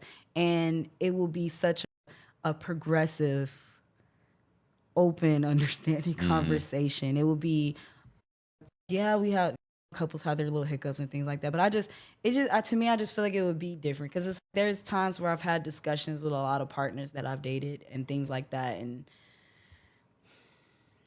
I don't know. Sometimes they're with it, sometimes they're not. Then it's like hearing the dynamic of how they see me in their life, and it's just I'm not really 100% in agreement with that. So, not to take it away, I would just say personally, I just know for a fact right now that my person would honestly be just as powerful as me. And honestly, I just want to leave it at there. That hopefully my divine partner will be just as powerful as me because everybody is a reflection. So everything I see in myself, I want to see in him. But I will also want it to be just more beautiful and masculine in its own art. And it complements me. I think I want it to complement me. I've just now gathered seeing beautiful relationships where they're complimenting, like where they almost like, and it's so cute to me because I'm just like, wow, like it favors, like it's almost as if y'all were meant to be in this placement together. Like, what is it? Like that to me is beautiful. So I like the complimenting and I like the powerful dynamic. So I just know that I've always wanted a partnership since I was young. So I've never strayed away from not intending to have that. So that's why I say I just know I'm going to keep it at the word of powerful as me because I feel like I'm powerful. So I know the person that's for me will be just as powerful as me. And they will have their ways to where if it's different, I still love it because I don't even care if you're the opposite of me. As long as you're just like, we're just being mindful of who I am. So therefore we can navigate that. That's all it is. But yes, powerful as just like me. Yeah. Got you. Yeah, when you were talking earlier, it sounded before, and eventually you did say a reflection. Yeah. And which is what it sounded like. But I was asking you that because I know a lot of times, and this is coming from, and I've had these conversations with other people as well. I got married at 19, right? So I didn't know, and I had this discussion with my guest last night. I didn't know who I was at 19. I didn't know really what I wanted. I knew I liked this girl at the time. I was in the Army at the time, which this is pretty common. Yeah, that makes sense. Yeah. Sorry. So yeah, so it happens. As I've gotten older, I'm 41 years old. So as I've gotten older, I've had my experiences. I would say years young. Huh? Years young. There you go. 41 years young. You know, because Yeah. I do look young. You know? Yeah, you do. Look. Hey. Y'all better stop calling out, excuse me, people who are my 30 plus people. Right. Stop calling yourself old. Old is in the tongue and not in the spirit or the mind. The moment you keep saying you're old, you're going to mentally trick yourself into that. That's right. What Cherry just said. Better stay young, baby. Yeah. I say, I can't wait. I'm sorry. If I got old, when I get older, I'm going to call myself seasoned. Seasoned, for sure. We flavorful out here. I forgot what it was, a comedian. Dion Cole. He's from Chicago. Dion Never heard of Cole. him. He calls it vintage. I like that. Yeah, That's cute. when he talk about the cougars and the older women, The he's like, yeah, I like a nice vintage woman. You know, I Ooh, like. that's nice. He said I call them vintage, but yeah, what I was getting at was a lot of times we don't know what we want in our 20s, men specifically, and a lot of times women don't either. The way things are, and I notice it comes with experience, and when you get in relationships too early, maybe it may work, maybe it may be one of those situations that you talked about where you wake up every morning with grapes in your mouth. Everything is Beautiful. wonderful. Everything is just like Michael Jai White and his wife. I don't know if you know who Michael Jai White is. I'm sorry. I live under a rock. Yeah, if you ever seen Why Did I Get Married? Yes. Yeah, so he's Marcus, the one that they were always the bald.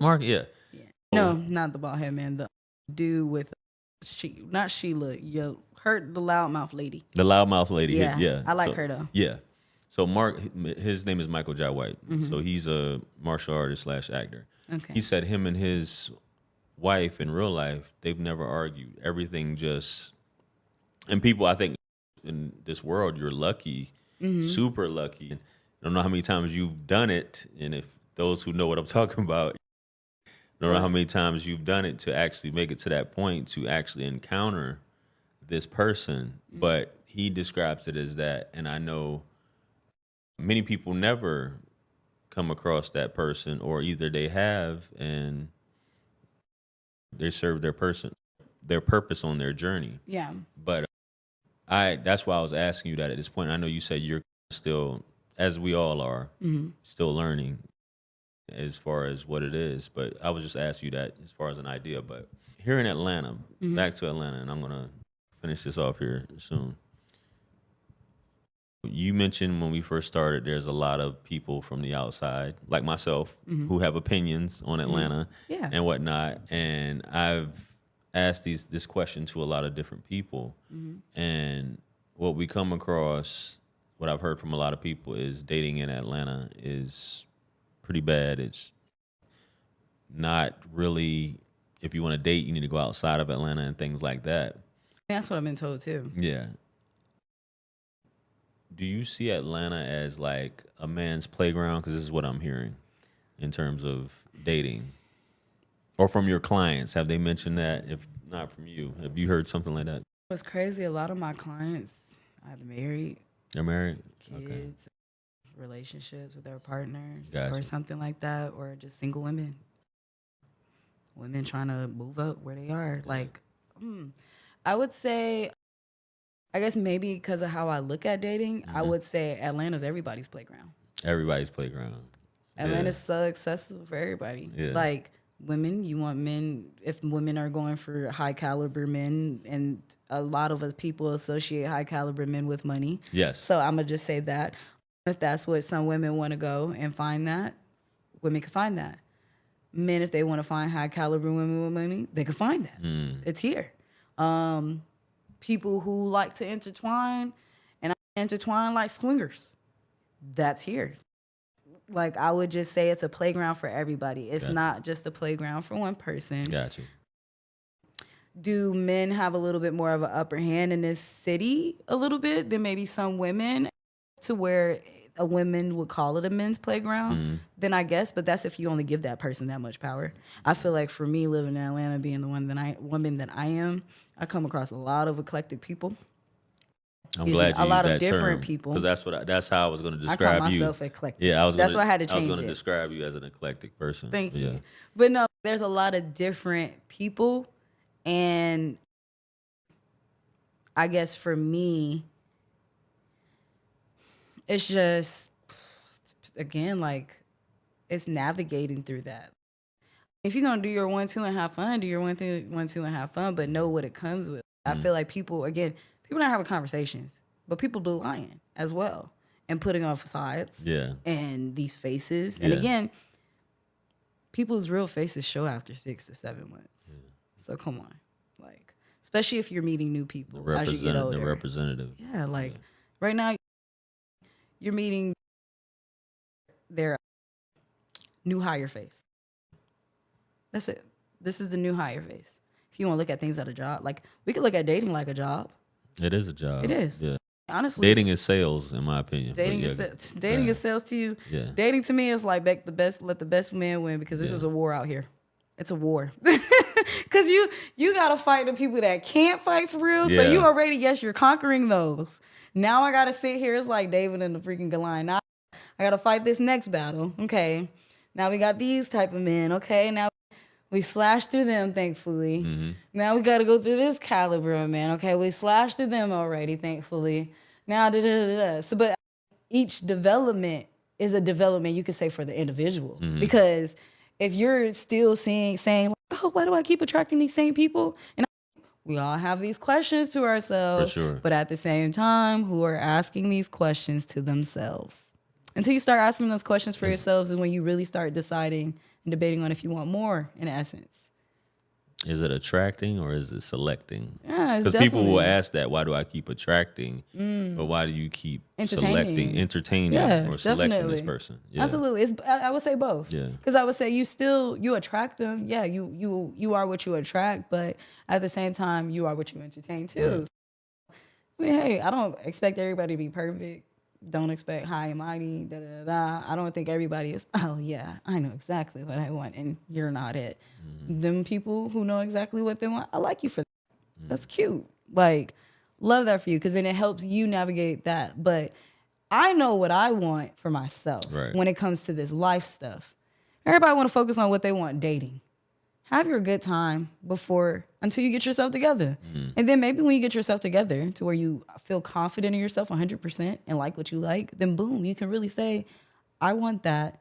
I don't want to accept nothing less than that, and go for just that. I feel like that's where it's getting. That's where it's getting. Like, isolation is great. Periods of isolation is great. And I say that for me, who likes to be a distant isolator. Mm. But also, you don't learn how to be a great partner by being by yourself. Not at all. You don't. You don't even learn how to be a great team player if you're going to always be by yourself. If you really want to be honest, date to shoot. Be friend. Sometimes tell folks you want to be friends first. See how they react. If somebody reacts, like, even men, but at the same time with those conversations, it's always like with men sometimes, oh, y'all talking about y'all don't want to be cool and this, that, and the third. Like, one of my friends brought up something. He was like, man, wow, what's wrong with being friends and then, intertwining? I said, bruh, that's the problem. I said, you're still thinking with your penis. I said, I'm sorry, not sorry, but can you say, nobody's saying don't get your rocks off the way you want to. But if this is a person that you really see yourself maybe dealing with for real, you may have some type of interest, or I guess for me, with my dating experience, it's like men like me a little bit more than I like them. It should never be that way. I know you probably disagree with that, but when I mention that to women and I explain it to them, that it should be the opposite, then they understand where I'm coming from. Personally, I feel like it should be a little bit of an equal facet infatuation. And that's usually the answer. Yeah, because it should be an equal infatuation. Like, it should be an equal interest. Like, I don't know. And sometimes I can be quite idealistic, but sometimes my idealism makes a lot of sense. It makes a lot of sense in a way to me, which is why it's my world. Okay? Mm-hmm. There's not a lot of people that would say, this is my world. There's a lot of people that would say, oh, you're in my world. Oh, okay. I'm sorry, babes. You're not in mine. You're like, and it's I feel like, okay, and it sounds shallow, it sounds crazy, but no, let's really be honest. If you really think about it, you wake up every single day. Who are you waking up for? You, right? So aren't you not the main character of this world? Like, everybody else has nothing to do with you. Supporting cast. Yeah, like, everybody's a supporting character or just a figment until they make themselves present. And it's up to you on if you want to acknowledge them, to make them a character in your world. Non-playable character. Like, just NPC. So it's things like that. So it's like, I feel like when it comes to that, after, for me, I used to always be like, dang, I can't do this, da da da, woo woo. And honestly, no, like if I can become who I want to be in my lifetime, I can attract the person I want. I've attracted the people that I wanted. Then when I get with them, or if I decide to make certain things, those hasty decisions, which I can say in the past were hasty decisions, my past relationships, I don't knock them. They were amazing. They did their thing until it was time to go. I did my thing where I could have been better, but like we have those things where it's okay, this could have been a little bit avoided. We could have waited. We could have waited on this. Like it didn't have to be this because I could have just been. We could have just been like that's the thing about dating. Like again, you're like there's so many levels. You don't have to always solidify somebody as your boyfriend because honestly, that's not in the Bible. And I haven't read the Bible, but that's not in there. So it's like It's not in the Bible. it's not like boyfriend girlfriend is not there. Sometimes there's times with the guys that may like me more, it could come off a bit obsessive, and it could come off as if they just like the idea of me versus who I am for real. But that's just me. And a lot of times having those conversations with different people, it's challenging because of my perspective on that one. But I do think it should be equal infatuation a little bit. Yeah. That's usually the answer that I hear women say, and I can respect that answer. But You said but, yeah. but from what I know, from my journey, a woman has to, for it to work, for this chemistry, this balance, and I know that doesn't sound balanced, but for this balance to work, she has to like almost feel like, I don't want to say better than, she has to feel like you're better than her, but she has to feel like you're not beneath her. And I don't mean necessarily equal That either. makes a lot of sense. Because makes a a lot of woman, sense. a man can't chase a woman because it's going to turn the woman off. That's what I know. If a man, and what I mean by that is the polarity of the situation. I'm listening.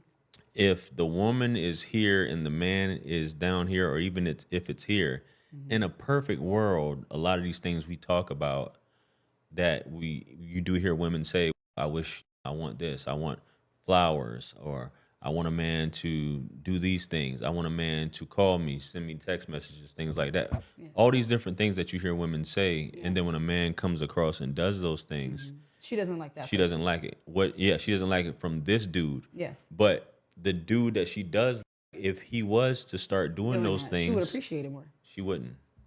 You don't think so? No. Actually, I think if he started, because he would cease to be the person that she likes if he started doing those things. And that's what women don't realize. You like him for this reason. If he was to be this other person, do a paradigm shift and shift to this person, you would see, I've had coaching sessions with women. They'd be like, I just want him to do this. And for you to book a coaching session with me means you really like this guy. And you like him where he is right now, but you're trying to convince me that I want him to do this. I want him to do this. If he was to do that, and I'm saying if you got bad habits, that's cool. If you have an addiction or things like that that are detrimental to life and your relationship, I get it. right.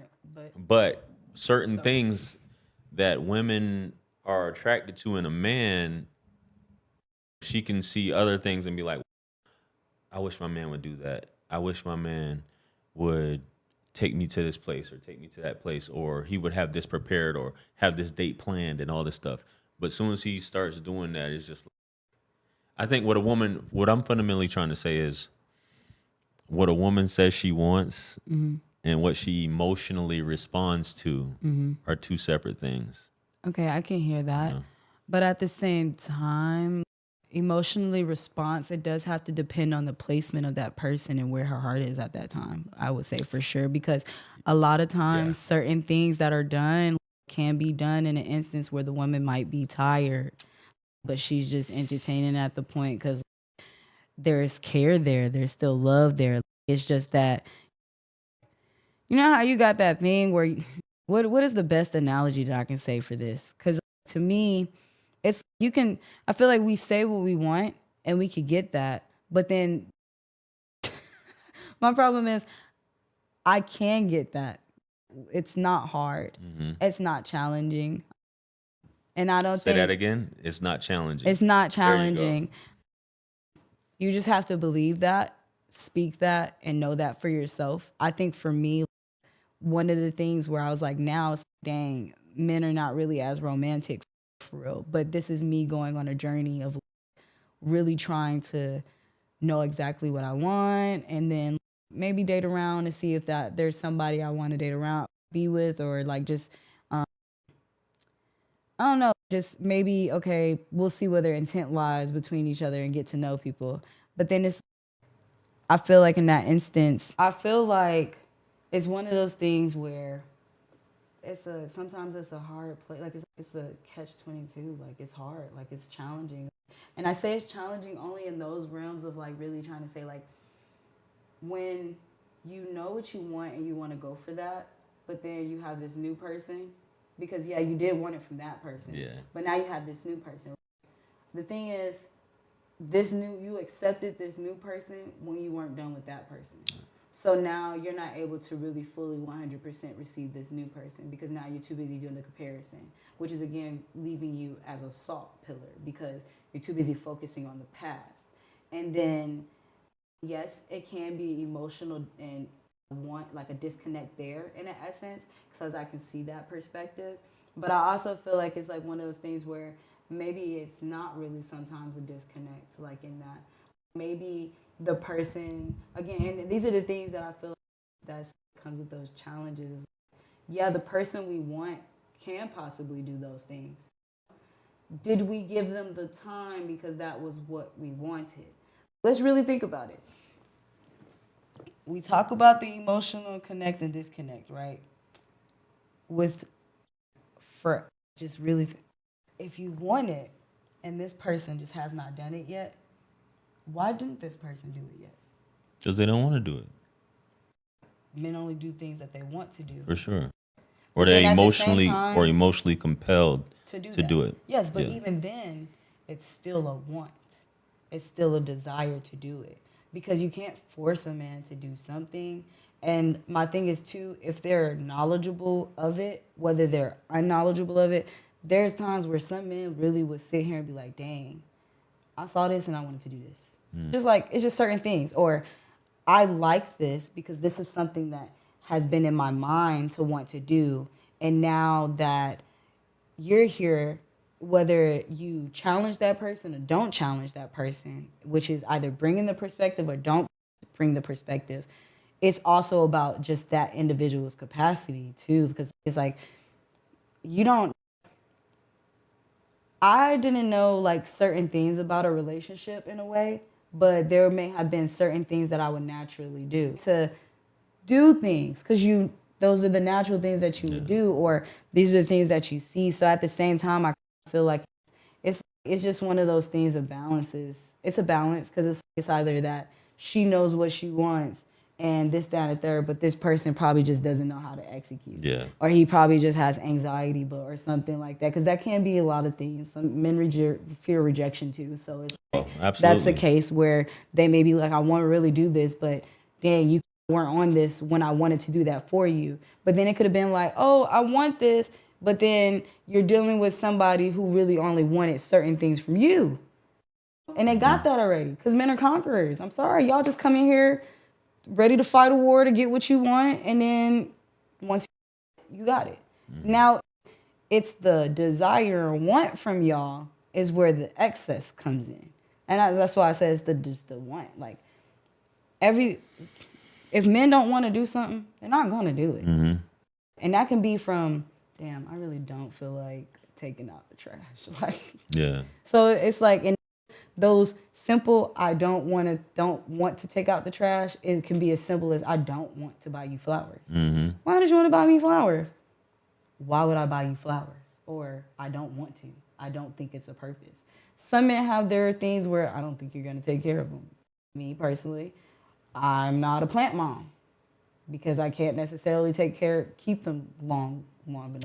Right. Flowers, they're great. Now, if you're telling me you're going to get me planted where I'm planting so you can see if I can grow some stuff, okay, cool. oh, some people might like that. But just buying the flowers, that's beautiful. It's a nice gesture. I think it's one of those gestures to me where it's like showing up to somebody's house empty-handed.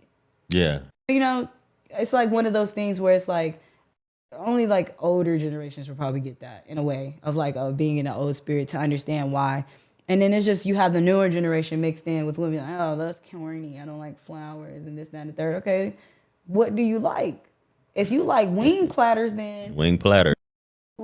okay, this man went above and beyond to get you 100-piece wing platter. I'm not gonna lie. I would take 100 roses versus 100 wings. That's just me. Why? Because sometimes a lot of things can be symbolism of something. Right. That a lot of people don't get because they're too busy trying to be on the receiving end. When you said symbolism, that made me think of this woman I met. I thought she was my soulmate. Okay, ain't wrong with First night that me and her spent time together, and it was just whatever. And I told this story on a video or whatever. It was like the higher self at the time was like, this is her. This is her. That's the first time that had happened. It was like, this is her. And I was like, what the? So we spent the night together. I fell asleep on her. You just laughed. First time that's ever happened to me. I fell asleep. Like you just fell asleep on her? Or No, like fell asleep like we were in the midst of your conversation. You was tired. We were in bed, because I drove like an hour there or whatever. We're in bed, just listening to music on the TV and relaxed. I'm laid back. We had some wine, had a few glasses of wine. And then she was stroking my beard. I was relaxed. I fell asleep. I woke up the next morning and I'm like, and then the energy was just weird because I felt that. And then what I did, I bought her roses, right? And she got on Instagram or whatever, posted the roses. Can you believe, she didn't know it was for me for some reason, but she's like, can you believe such and such? Somebody bought me roses and they're Mardi Gras color or whatever, like that. And then I was like, I commented, I was like, wow, really? She was like, that was you? I was like, yeah. She was like, I don't like roses because you have to pluck them and you basically are in essence killing them to give them to someone. So you're basically handing me death. So I was like, okay. And that was her outlook on things. And that was pretty much it. That was the end of the situation afterwards. After that day, pretty much that was the energy was gone, everything, the communication, all that, Yeah, that was redirection for you. Oh, yeah, absolutely. I had to You come was to meant that. to go to sleep. I had to come to that realization. You were meant to fall asleep. Yep. Because if you did anything other than fall asleep, we already know because your head was already, oh my gosh. Yeah. Once you get oh my gosh. Yeah. And this is for me, oh my God. Yeah. I had to come to that realization, that painful realization. Yes, it hurts at know. first because you're like, damn, she really, and you really start blaming yourself at first. But then, honestly, no, it was meant to be that.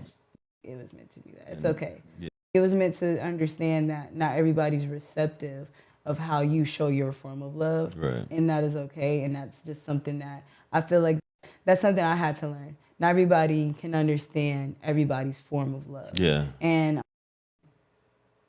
I may have a different way or that person may have a different way. So it's just all about navigating against that. So I understand. Yeah, that's crazy.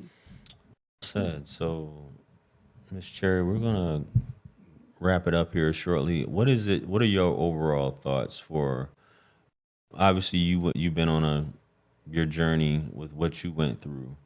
What advice would you give to young women or older women that would be moving to Atlanta to not have to encounter, like some tips you would give them if they were planning on moving here to Atlanta for a better life? So if I were to give tips to any woman that decides to want to come to Atlanta, I would say come as you are as a woman. I would say just be authentically you, which is challenging in a copy-paste world. But even if you come here, I'm sorry, but don't be mad because everybody's acting like they're famous. We all are famous out here. A lot of us been here for so long to where we built a reputation in this city for who we are. And I'm not saying I may be a part of that because I don't really think I am, but this is just out of experience because Atlanta's so small. I'm tired of y'all thinking this thing is big. It just looks big. It's really small. But come with what you want. Come with a plan. Come with direction. I don't know. If you're coming just to come here, make the best out of it. Stop focusing on the negative because what do you do when you focus on the negative? Yeah. It amplifies. It's like science. It's like a sound wave. The moment the negative is so small and you just still focus on that small bead, it just amplifies even bigger. So come here, have a great time, be you, be sexy. I know Be that's sexy right. like every day. Look sexy. Men be sexy. Women be sexy. For sure. Come here ready to kick butt, to be who you want to be and who you desire to be. If you feel like Atlanta is going to give you that you need, you might want to start coming with it because everybody's already here with it. I'm like, even if they don't look like it, they're like, even if they don't fully look like, they act like it. So it's, but at the end of the day, how many other cities have fake things? So it's just come to Atlanta and have a good time. Network.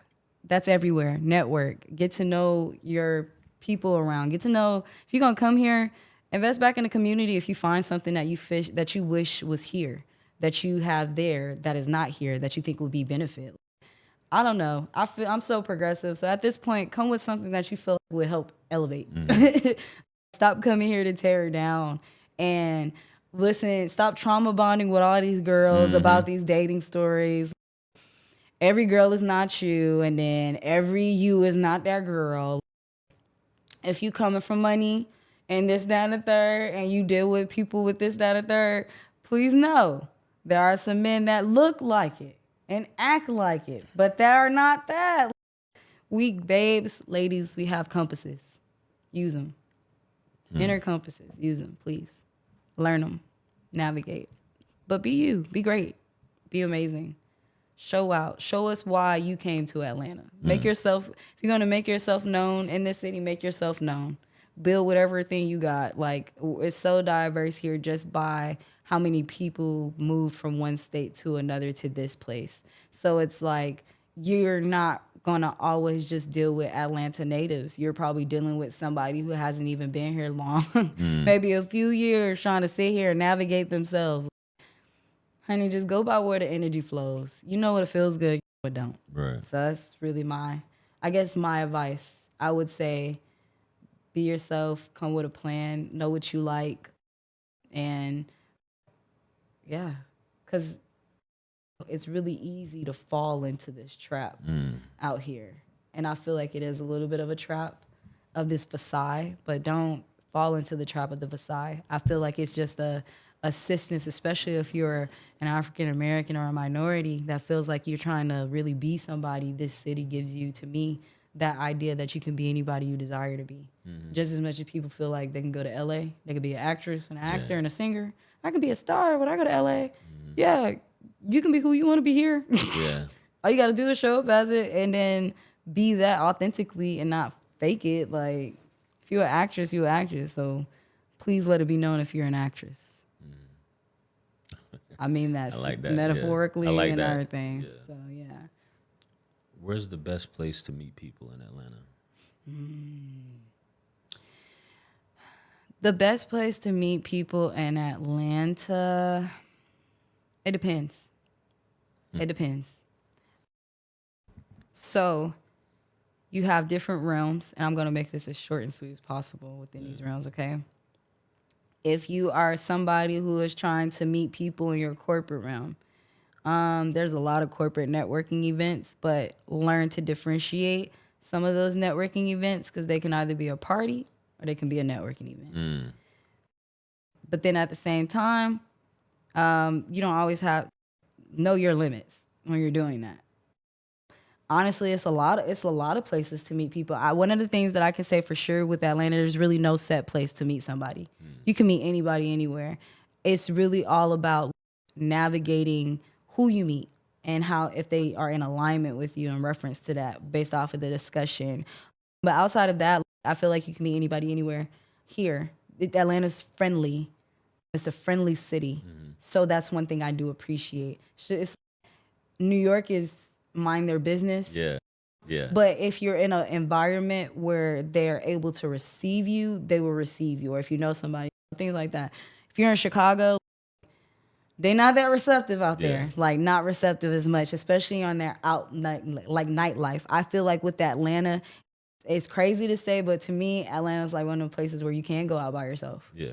I've gone out to bars by myself, like here, 10 o'clock, 11 o'clock, 12 o'clock, met up with friends. It's all about being aware. 100%, please be aware. Pay attention. Be aware of your surroundings if you're ever going to go out by yourself. If you're going to go places, go with the intent that you're going to be safe and that you're going to meet somebody. Set intentions out before just going out. People just be going out blindly. But again, that advice is not for everybody. So it's, if you're here in Atlanta, you want to go meet people, let's say you can start at Politan Row. Politan Row is a really nice place to start at. It's a bar in the middle with a whole bunch of food places everywhere or whatnot. So think of it like a market in essence, just tiny, but not really. Then they have this club there, club bar. It's called JoJo's. It's really cool. Another place I would say you can meet people in Atlanta. What is another place? Honestly, to me, really, everything. Atlanta's so party, so Yeah. it's challenging to say because honestly, I meet all my good people at work. Because now I know you serious because you're about to make your money because you come to work.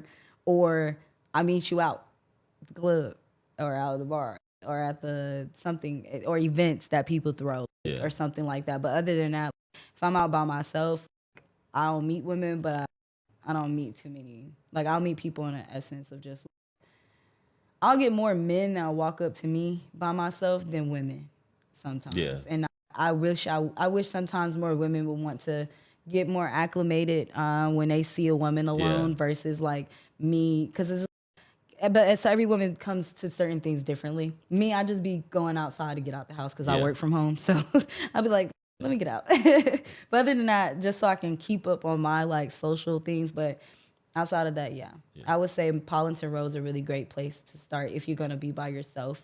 It's in a well-lit area. The faces are friendly. What part of Atlanta is this in? That's like in Buckhead. In Buckhead? Yeah. Politan Road? Politan Row. Yeah. It's actually, it's in Midtown. Midtown? Not Buckhead. Okay. It's right in Midtown, heart of Midtown. Okay. Near the High Museum. How do you spell that? Spot. Are you okay? POLITANROW, 2 words. Okay, got you. Politan Road. Got it. Okay, cool. It's near, if you look up this restaurant called, dang, how did I forget it that fast? Just think of the iPic You said Theater. JoJo, the iPic. iPic Theater. Oh, isn't that Colonial? That's Colonial Square. That's Colonial Square, but Yeah. the vicinity that I'm specifically talking about that's a part of Colonial Square is called Politan Row. Oh, okay. That was a specific Got you. name. Yeah. Yeah, because I was just there last week. Yeah. It was cool. Yeah, it's definitely a cool spot. It's great vibes. Yeah. You got a wide range of people, young and older. So it's like that. And it's really people's in-between spot or starter. Yeah. It's never really The ending. never the ending. Got you. So any upcoming projects or endeavors for you? Right Or now, you don't like that, or don't speak on it? I don't really You don't speak on it. I feel you. That's I don't energy. speak on it, Yeah, that's yeah, energy putting it out there. I got you. Yeah, I got right you. now we're just, I can say mine's is resting, resetting, and rebranding. And releasing. Resting, resetting, releasing, and rebranding. Got you. Yeah. Okay, and where can people find you if they're interested in? I don't know if you want to put that out there. Your services. And everything. If you do want to check out my services, my business page is called Diamond Cherry Beauty. So that's my business page. If you would like to see my services or like to get services provided by me in the Atlanta area, my business name is Diamond Cherry Beauty on Instagram. And you can Google me. I have reviews, so Yeah. we're definitely here. Yeah. And it'll be in the description of this video too, guys. So you guys already know it's there. I just wanted you to, if there was any more you wanted to shout out for sure. But If you are a modeling agency and you want to cast me as a model, my personal page is _CHERIESWRLD. It will be pronounced Cherry's World. yeah. And all that will be in the description also for sure for you guys to check out. Make sure you guys support Miss Cherry here for sure. All you ladies looking to get dolled up and everything for sure. Yeah, come to the A. Be pretty. Yeah. Anything else you wanted to add, Miss Cherry, before we get up out of here? No, I really appreciate you asking some questions. I think this was a really great podcast. I really enjoyed the conversation. I hope I shedded some light in reference to showing that not everybody is just one thing. Right. I hope I shedded some light to share on, I would say, me being societal's standard of beauty, that some of it is naturally there. I was never ugly. Yeah. It's been naturally there. If there's certain changes that you want to make, like never be afraid of it, to do it for yourself. So I feel like a lot of things, it's very rewarding when you do things for yourself. So I feel like this was a great podcast to share certain trials and tribulations that I probably wouldn't really share a lot or be asked and things like that. So it was nice. Absolutely. And I appreciate you showing up, Miss Diamond Cherry. No problem. I said the whole thing that time, so we Yes. got it. Yeah. Instead of me just calling you Cherry, Cherry is the weirdest It's thing. okay. Yeah. But yeah, a beautiful soul. I commend you on having this amount of knowledge at your age, because some people may not get it or may not gather it. And what I mean by that is the spiritual interpersonal knowledge that I Your noticed that you knowledge. have. Yeah. It's okay. Yeah. Thank So you. that's pretty dope. We're going to have all that information there, guys. It's been another dope episode of the Atlanta Noir podcast. You guys have been great as well. If you guys are interested in being on the podcast as a guest, the link will be in the description below. If you guys are in the Atlanta area, don't be out in Milwaukee like a lot of y'all be doing, or in Wisconsin, Milwaukee, and all these crazy places saying you want to come on the podcast, and this is Atlanta. All right. I appreciate you guys anyway for tuning in. Share, comment, and subscribe. Follow us on all social media platforms. With that being said, much blessings and abundance. Stick around for the next videos that are going to pop up on the screen below. That's where I'm going to see you guys at. This is your favorite everything. This is Wisdom. Let's run it up to 1 million. Yay. Peace.